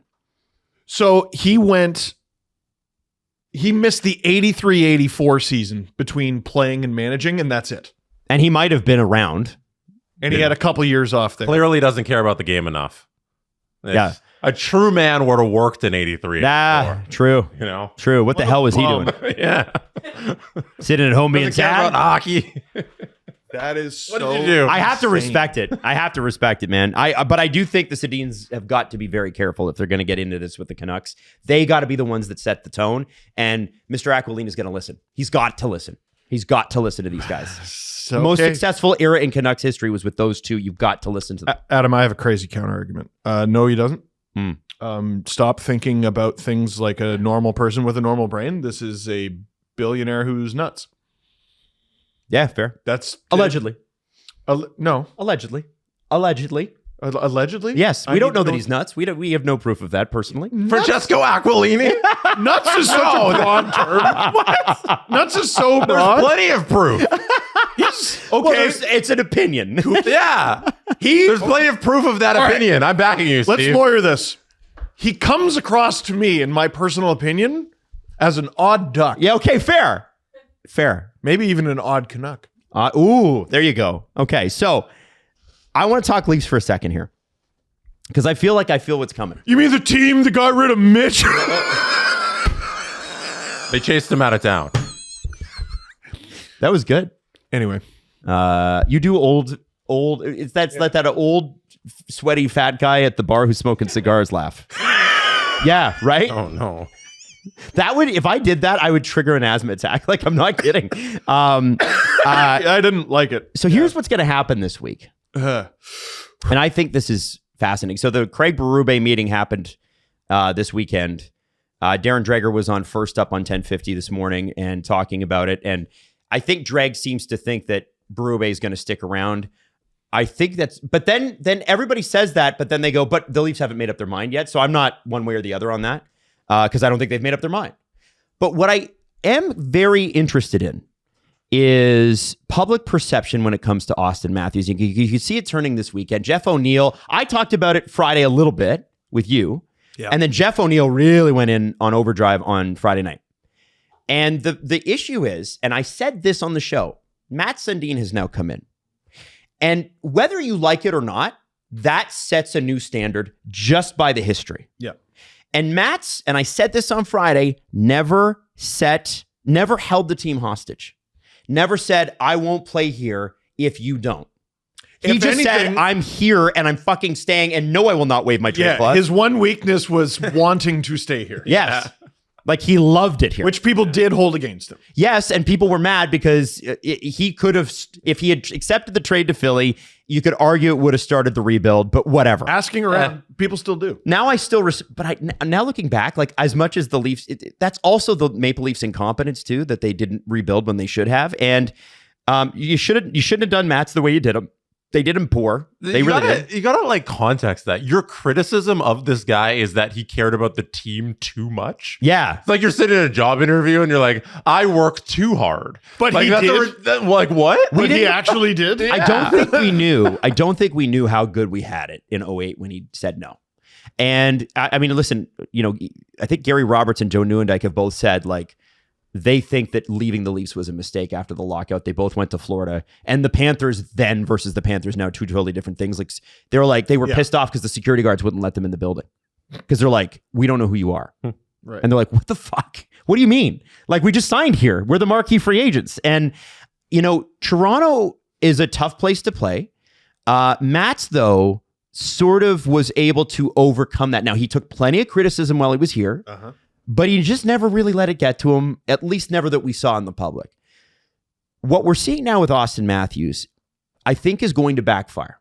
And I think Auston and his agent, Judd Moldaver, ought to be aware. I don't know if they care. But the perception now, a week ago, if I'd said this, people would be like, yeah, well, I get it. What fucking hopes do they have? But now they've got the first overall pick. And if you're still, the vibe has changed completely. If you're still, as a Toronto Maple Leaf captain, who has been to the playoffs 9 out of 10 years. 9 straight years. And you want to tell the Leafs Nation via their management, even if you don't like Leafs management, I don't know how he feels about them, that first sign of trouble, I'm going to go. Whether that's a fair comment or not, that is the way it will be perceived. Now, does John Shaika actually know Auston Matthews the way he sort of alluded to in the press conference? I've been told no. I don't believe him. I've been told absolutely not, and that he perhaps overstated it slightly. Whatever, he was nervous. I'm not gonna hold him to that. But the Leafs have to, and Jeff O'Neill said this, I'm going to quote him direct, row their own boat here. If you go and this rumored meeting that they're going to fly down and meet Auston, which they are, first off, the fact that they're flying to him, I find very interesting. Yeah, that's what managers do when they're trying to extend an olive branch. They make themselves into the olive branch and they go and see you. So maybe they come out of that meeting and Auston goes, yeah, you know what? I like the plan. I'm on board. Let's go. But from everything we've heard, and that's been reported by Freege and by CJ, it doesn't matter what the plan is. Auston cares about action. I respect that. But again, you're the captain. They made you captain. And you are, in effect, holding the Leafs hostage to carry out this plan over the next 2 months, which is really the only time that you can make a lot of significant moves on the roster, right? The next 2 months are big roster movement season. If he says to them on July 5th, yeah, I don't like what you did, they could make moves in the next 8 weeks in order to keep him that could screw them for a couple of years or more if he decides, I'm still not down. Let's talk about leadership. On the ice, Matthews has led the way in a lot of ways. He has. He scored over 60 goals twice, scored over 50 goals a bunch of times. He won the Hart Trophy once. His playoff record is checkered, but he's had some good ones. He's had some poor ones, right? Marner wears a lot of that. Austin's had some poor ones too, right? Certainly. Yeah, certainly has. Willie's been pretty consistent. Of the three of them, he's the most consistent. Yeah. Willie, I believe in 24, even though he missed a few games, ended up leading them in goals anyway, which is ridiculous. On the ice, he has consistently gone above and beyond. With some exceptions. He's a great two-way player. He started a hit. He started a block. If a teammate's in trouble with someone going after him, he won't lift a finger. I mean, you said it after he got his knee blown out by Gudas. had the shoe been on the other foot, would Auston have jumped in? Sometimes someone asks a question that's so good it changes your perception of things. The Leafs should have absolutely jumped in when Matthews got kneed, beginning, middle, end. But the question I was asked is, when has he ever done that for a fellow teammate? Travis Konechny a few years ago was going at Auston Matthews, and Matthews physically, you would think, could dummy Travis Konechny. Like, He's a big man, Auston. He's Big. huge. Yeah. He's huge and heavy. And I know he's had the wrist stuff, but it's the NHL. You can't be like, well, I can't punch. I can't defend You myself. can glove wash, you can hug, you can grapple. You don't have to punch. And Mark Giordano, as the oldest player in the league, comes in and Goldberg spears the Flyers, and Bunting has to come in and help. So later that year or the next year, when Bunting is in clear trouble with the refs, when the refs decide you're the guy we're going to just completely screw, and players are punching Bunting after the whistle, and Bunting can't defend himself because if he does, he's going to get in trouble with the league or he's going to put his team down, and he doesn't want to do that. And the players in the dressing room probably said, hey, Michael, we're kind of sick of that. What did the Leafs do to defend Michael Bunting? Was Auston flying in there? No. And was he defending Bunting the way Bunting defended him? No, he wasn't. So I say that about his leadership. You're the captain. You have a different role on this team than everyone else. And by the way, he wasn't captain back then. It was Tavares that was captain. That's and I right. had the same criticisms of Tavares too. You want to... He didn't jump in a You lot. need more than one leader. He's doing it now, but yes. Yeah, you need more than one Yeah. leader. And like, this isn't just a Matthews thing. Like, I've said this about other players around the league. Remember when the Calgary Flames refused to stick up for Matthew Tkachuk? Yeah. When, He slammed when Jake Muzzin popped the puck at him and Yeah. yeah. That was ridiculous. That was completely ridiculous, and they missed that player very much. And the rumor out of Calgary was they're just tired of Tkachuk's antics. Look what he's done since. That was literally the report. That Yeah, and now they're just tired of him causing so much shit. I'm like, now all of us out east in the Eastern Conference are tired of his antics at Stanley Cup parties. yeah, because he's kicking ass. Because Yeah. he's kicking ass. Yeah.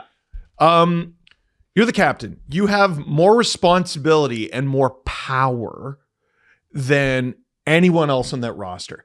Did Brad Treliving do a good job at the Toronto No. Maple Leafs? Absolutely not. Mm-hmm. Does John Chayka have a resume that any of us trust? For the majority of the audience watching this, absolutely not. And if you were Auston Matthews, could you be blamed for not having faith in what's gone on and what the team is going to do into the future? I wouldn't blame you at all. You grew up idolizing Shane Doan. This team has apparently punted Shane Doan out the door again. As of today. And John Chayka, for the second time, has now done that to Shane Doan. I don't think it's personal this time. I think last time it got a little weird, but It doesn't matter. This time it's not. He's just not his guy. I think it's context is Oh, important. yeah, okay. Like it wasn't like, hey, get out of here, Shane. It was just more like, Shane, you're not going to be a part of the next thing. Your contract's up. Thank you so much for your service. But there's big things and there's little things, and they add up together. And I'm sure that's a little thing that I think that's Matthews a part is of like, it. you know what? Another strike against Shane. yeah. Right? That's fair. Here's what I would love to know about Matthews and his leadership. The Marner stuff leading up to last summer. Here's the question that I'm going to ask because I don't know the answer. What impact did he have on that process? Did he try to sway him to stay? Did he have talks with management when it was obvious he was not staying? You guys are thick as thieves, right? That's what everyone tells me, everyone who makes the ship memes and everything. What's going on? That's your setup, man. Okay. So now Mitch is gone. Mm-hmm. Well, what does the team do? Well, the plan going forward seems to be Max Domi on right wing. And they also went out and they acquired Matthias Michelli. Did you have any say in that whatsoever? Were you like, I think I should be playing with Max? Were you like, go out and get Matthias Michelli? Because someone will be like, well, they went out and all they did was they went out and they got Matthias Michelli. You're Auston Matthews. I don't think you understand. Okay, the rebuttal to that, Steve, is maybe he's pissed off that they froze him out of that. Did they freeze him out of it is the question. I don't know. If they did, we'll never know. If they did, that is a genuinely stupid thing to do. That would be very Leafs, by the way. It would be very Leafs, and that would be entirely on the Leafs. But you're Auston Matthews. I'm not sure Apparently, they even have the agency to freeze you out. Apparently, he's good friends with Roslovic, and that's why there was rumors about Roslovic to Toronto. But Brad did it happen? Wouldn't commit because Brad was Brad, and Brad was tire kicking everything, and so it never happened. Roslovic did not have a good playoff, but he was great in the regular season for Edmonton. He was better Matthews, than better. Listen, people randomly fell in love with Michelli after the Leafs got eliminated from the playoffs. I'm going to be honest with you. That guy only showed up. He was mid. He was total mid. Totally. Player. And listen, is Roslovic much better than mid? No, but he is better. He is better. He performed better. Roslovic might be Michelli with better marketing. I don't know. But I just maybe he's better. You know, probably a little bit better. I think the thing is that, you know, people are going, oh, well, now you guys are turning on Matthews like you did to Marner. I think what's happening here, and Jesse, I want to get your thoughts on this too. I'm asking Matthews to do what Matt Sundin always did, which was put the crest before himself and go above and beyond. You're the captain. You're one of the best players in the league. You're the greatest goal scorer in franchise history. Recruitment? We need you. You can help with that. Marner helped with that. The reason I brought it, yes, that's such a good point, Adam. One of the videos that it's my white whale. I want to see it so bad. The Leafs made a video to recruit John Tavares that Kyle Dubas showed him at the meeting, at the meeting that he had with, I think it was 6 teams when he was a free agent. And Dubas made a wonderful presentation that was apparently the best one on account of Tavares ended up signing here.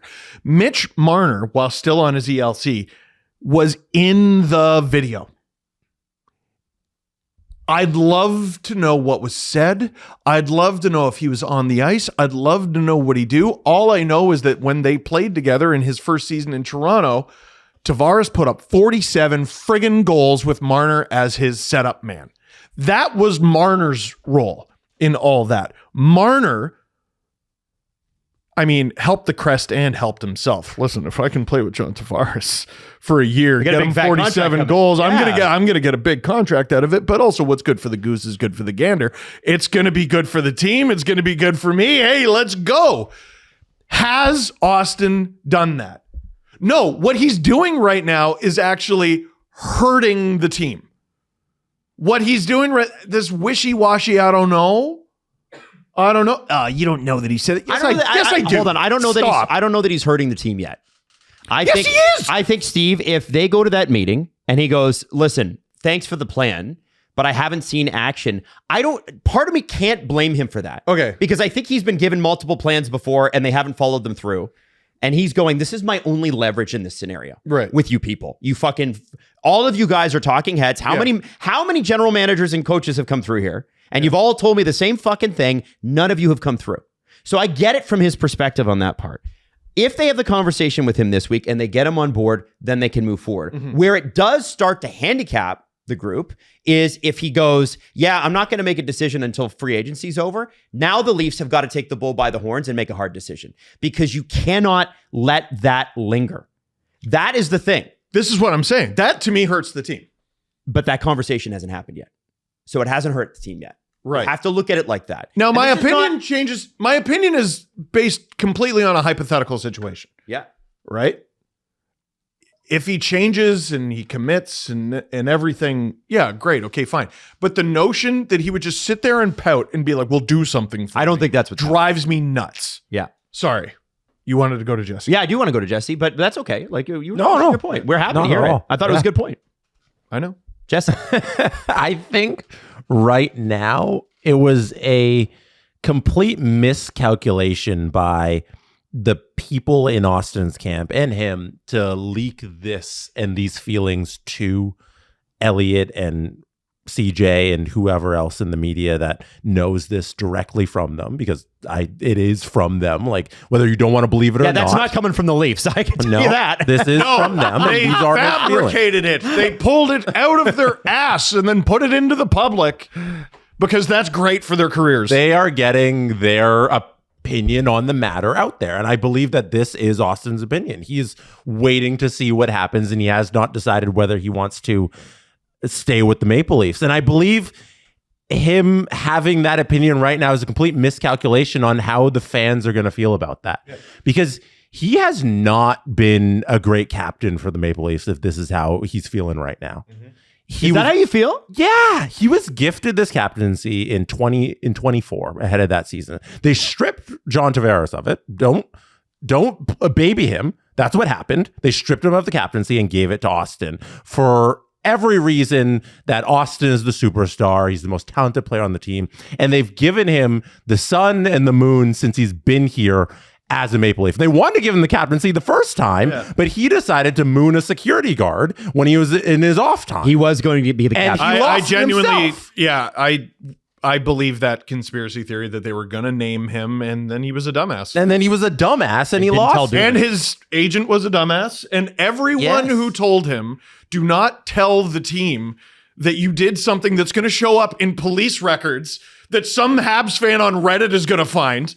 Like, what a stupid decision. Yep. I said it at the time. I'll say it years later with hindsight. What the fuck were you thinking? Yeah. Are you out of your mind? I think that's more the people around him at that time. Because, listen, we were all dumb in our early 20s. You do pay people to advise you. And that is where they fucked him on that. They fucked him on that. Adam, you've said this a million times, but it is the first sign of trouble for Auston Matthews in this era in terms of on-ice performance for the Maple Leafs. They didn't make the playoffs. It was a bad year. He was also injured through all of that, and it was bad. And now you're trying to run. Like, that's the perception that the fans are, whether it is fact that you are now going to decide to leave or not. The narrative coming out of you is I am committed forever. When John Tavares is asked about being a Maple Leaf at the end of his contract last offseason, when Mitch Marner was gone out the door, he said, I am here to be a Maple Leaf and I want to be a Maple Leaf, and that's it. Marner was like, I don't know, I had a great time. Well, Steve, you can do the best Mitch impression if you get the ums in there that I can't do. Yeah, well, I'm gonna wait until I'm fucking gone to shoot the puck. and you guys saw with your own two eyes that I don't shoot the puck, but that's wrong because reasons. Anyway. All I can do is judge you based on what I know about you, and that's what you've leaked to the media about right now, and not about what you maybe do in the future if you're happy with the free agency moves that the Leafs make. And right now, all I'm hearing is that you don't 100% want to be a Maple Leaf forever. Like, the only thing I should be hearing out of Auston Matthews is, I want to be a Toronto Maple Leaf for my entire life, and I'm here to be a Toronto Maple Leaf. Which he apparently told them the last time he signed an extension. Evidently, he said, I want to be a Leaf, but the caveat was, I don't want things to change significantly, in the sense that, like, I don't want to fall off a cliff because I want to win. And things have changed very significantly. And that's why he's changed. And I think, listen, if we're going to have this conversation, I do think we got to have the side, and I'm sorry I'm being a pain in the ass here. No. Of Absolutely. From his perspective, okay, I let you guys handle this, and look what you fucking gave me this year. And let me say this. What I would love to know is, did he help them at all? Okay. And that's fair. Maybe they froze him out of the process too, because let's be honest, Shanny was very territorial. Didn't like Sundin being around camp. Yep. You're totally right. That's also part of this, right? So he has trusted management, and they've asked for his trust, and he's given it. And then last year is the biggest points fall off in history, 110 years. And I think it is unreasonable to say that you will have continued success year after year after year forever for a professional sports franchise. That is true. There's a reason that the 9 years in a playoff consecutively for the Leafs was a record, because it doesn't happen. No organization is that consistent forever and be all and end all. And the Leafs will forever be a competitive team. They're always trying to be competitive. They did not say they're in a rebuild right now, but they just didn't make the playoffs this year, because that's what happens. Sometimes you have bad years. But this wound was self-inflicted, Jesse. This is poor management. Yes, it was self-inflicted because they hired the wrong guy in Brad Treliving. But that is going to happen. You are going to have years where you don't miss the playoffs. We never heard this out of Ovechkin. Was there a moment where Ovechkin was like, I'm done in Washington? No. I would go back and look, but not that I recall. Is there a moment where John Tavares has ever wavered from being a Toronto Maple Leaf? No.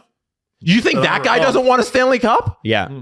He's at the World Championships right now. I can't believe it. He wants it just as bad, if not worse, than Austin because his aging curve is way down the road from his. Yeah. And put together a pretty damn good year. So why am I hearing it out of the guy who's supposed to be the leader of the team? There's two things that I want to get out of the way. Some people are going to be like, well, running the team and like having an impact on personnel decisions, that's not Matthews' job. Okay, this isn't like an act your wage situation like Adam when he was a teenager working at Shoppers Drug Mart. This is the captain of an NHL team making $13.25 million in salary alone. He makes more than anyone running the team. Can I give you a list of guys outside of ownership? Can I give you a list of guys who did? Wayne Gretzky had a huge impact on who the and listen, those LA Kings that he stepped into were not great.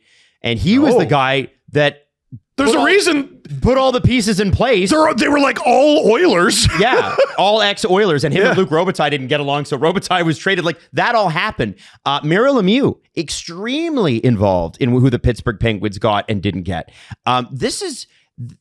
Captains do this. They do. Yzerman, absolutely. Instead of sitting on their throne waiting for grapes to be placed lovingly in their mouth. I don't think that's what he's doing. Well, no, but that's the way it seems. If you're like, you know what? No, I'm a player. Players played. That's it.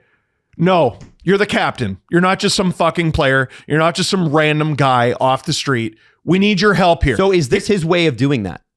Is this his way of going, you better fucking listen to me now because I've had enough with you? That could be the case. And I feel like that might be. Like that would make him the hero Gotham deserves. Because I want him to do that as badly as you do. That would be great. Maybe this is finally the first time where he goes, guys, I'm going to leave if you don't fucking start listening to me. And that would be great. And I hope that's what makes him stay. The other thing, this is going to get twisted by the dumbest people you know, that this is them running yet another guy out of town. This is born out of please fucking stay.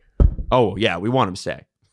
Yeah. This is born out of... And I think McKenna's like a perfect fit for him. Yeah, we're not like, oh, we hate... Yes, he is, first of all. But this isn't us going, he's not sure if he wants to stay. So just trade him. That wasn't the end of the sentence. The end of the sentence is we got to run a hockey team here. So we need to know what's going on with our captain who makes 13.25 sheets and scored 60 goals twice. Yeah. And I think, Steve, to that point, you want him to stay. I started this because I'm worried about the public perception because this has happened. We've seen this before. It was Mitch who misread the public. And let's be honest, he was beloved in Toronto, but there was a defined change between what happened before that contract was signed and what happened after. And it had to do with what his agent said, starting with that Toronto Star interview the day after Matthews signed his extension. February 2019. It did. And so Jesse and Steve, here's the other thing. And O'Neill made this point, and I think it's a really good one. You know what would really help the Leafs get better? Matthews getting over 50 goals again. Mm-hmm. That would really help. How about over a point a game? Let's talk about this. If the Leafs are seriously considering keeping Craig Berube, which Drager says they are, I can't help but think. No. I think Drake's reporting is great there. I do think that's coming from Berube's camp. He's not an option. He's not an option going forward. If they go to him in Arizona this week or next, whenever they talk to him, and they go, Auston, we think Berube's got it this time. And if I'm Auston, I'm going, yeah, you better fucking trade me then. Yeah. No, I agree. His two worst seasons. I agree. If you look at, and it's not just about the goals, guys, it's defensive zone starts. It's the boring shit. They're playing him like he's Dave Steckel. Like, so what's he supposed to do? I don't know. That's where Connor McDavid steps in and goes, you better get rid of this guy and bring in my guy. He did that. Connor did that. Or some other captain. And Connor now is willing to probably get rid of his junior coach to bring in Bruce Cassidy. The Florida Panthers and what they were able to accomplish with cap bullshittery, you can't accomplish that without communication with the players. Of course not. I don't know any of that. Like, Bennett called this guy. Oh, they talked. For sure they talked. It's impossible. The cap gymnastics, it's impossible to pull that Get off all those extensions done at the exact right number. without there being conversations between players, agents, and managers. It happens with any team worth talking about around the league. Why doesn't it happen here? Well, maybe this is the start of that. Yeah, maybe there this are is where they plenty- say to him, Auston, we've made a mistake and we have not brought you in on this process. And Mats is here. He was the captain. He understands what it was like. Yep. And now you got people listening to you. Yep. We want you to be a Leaf for life. But the one thing they are going to have to convince him on, and I don't know if they're going to be able to do this, is listen, Auston, we need you to sign an extension next summer. We need you to, if we're going to do all this stuff. Number one. Number two, we are not going to be great next year. And you have to accept that now. We're not. We got a lot of dead weight in contracts. We got slow old defense. We've got goalies. 2 of 3 are band-aids, right? Who are constantly injured. When they're in, they're good. There are plenty But of when reasons. they're not, there are plenty of reasons why he would want out. absolutely. No one's denying that. And if the Leafs don't have the first overall pick, nobody blames him for this. No. If that pick's in Boston today, people are like, yeah, I get why Auston be like, show me a plan, you fucking idiots. But they have the pick now, so that does change things. Because the timeline, if I'm not mistaken, was the CJ article comes out, Matthews isn't sure. The next day they win the draft lottery. Yeah. And then Freach comes out on 32 Thoughts and goes, that hasn't changed anything. That's insane. What do you mean the first overall pick? I think that shows you how much the relationship is in peril. The option, the most likely option heading into last Tuesday was they don't get a pick at all. And they come out of it with the first one. And that changes nothing?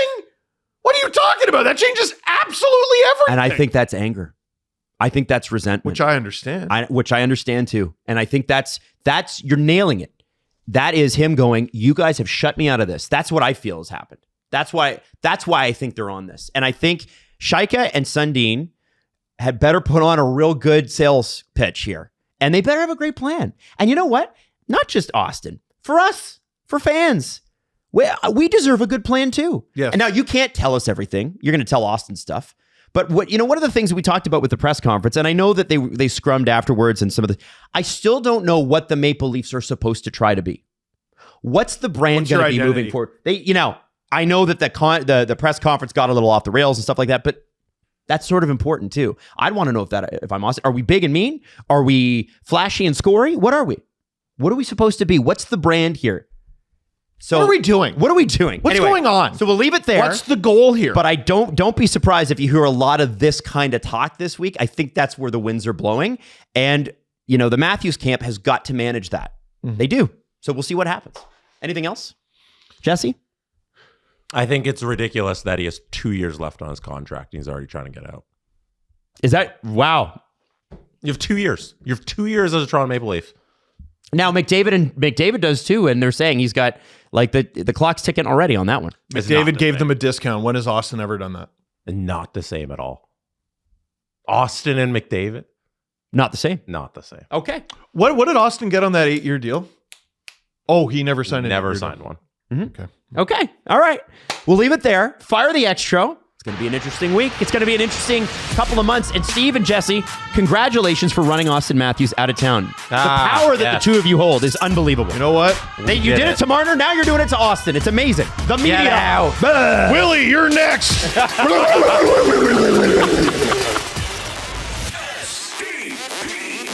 The Steve Dangle Podcast. Follow the guys on Twitter at Steve_Dangle, at Adam WYLDE, and at Jesse Blake. Connection complete.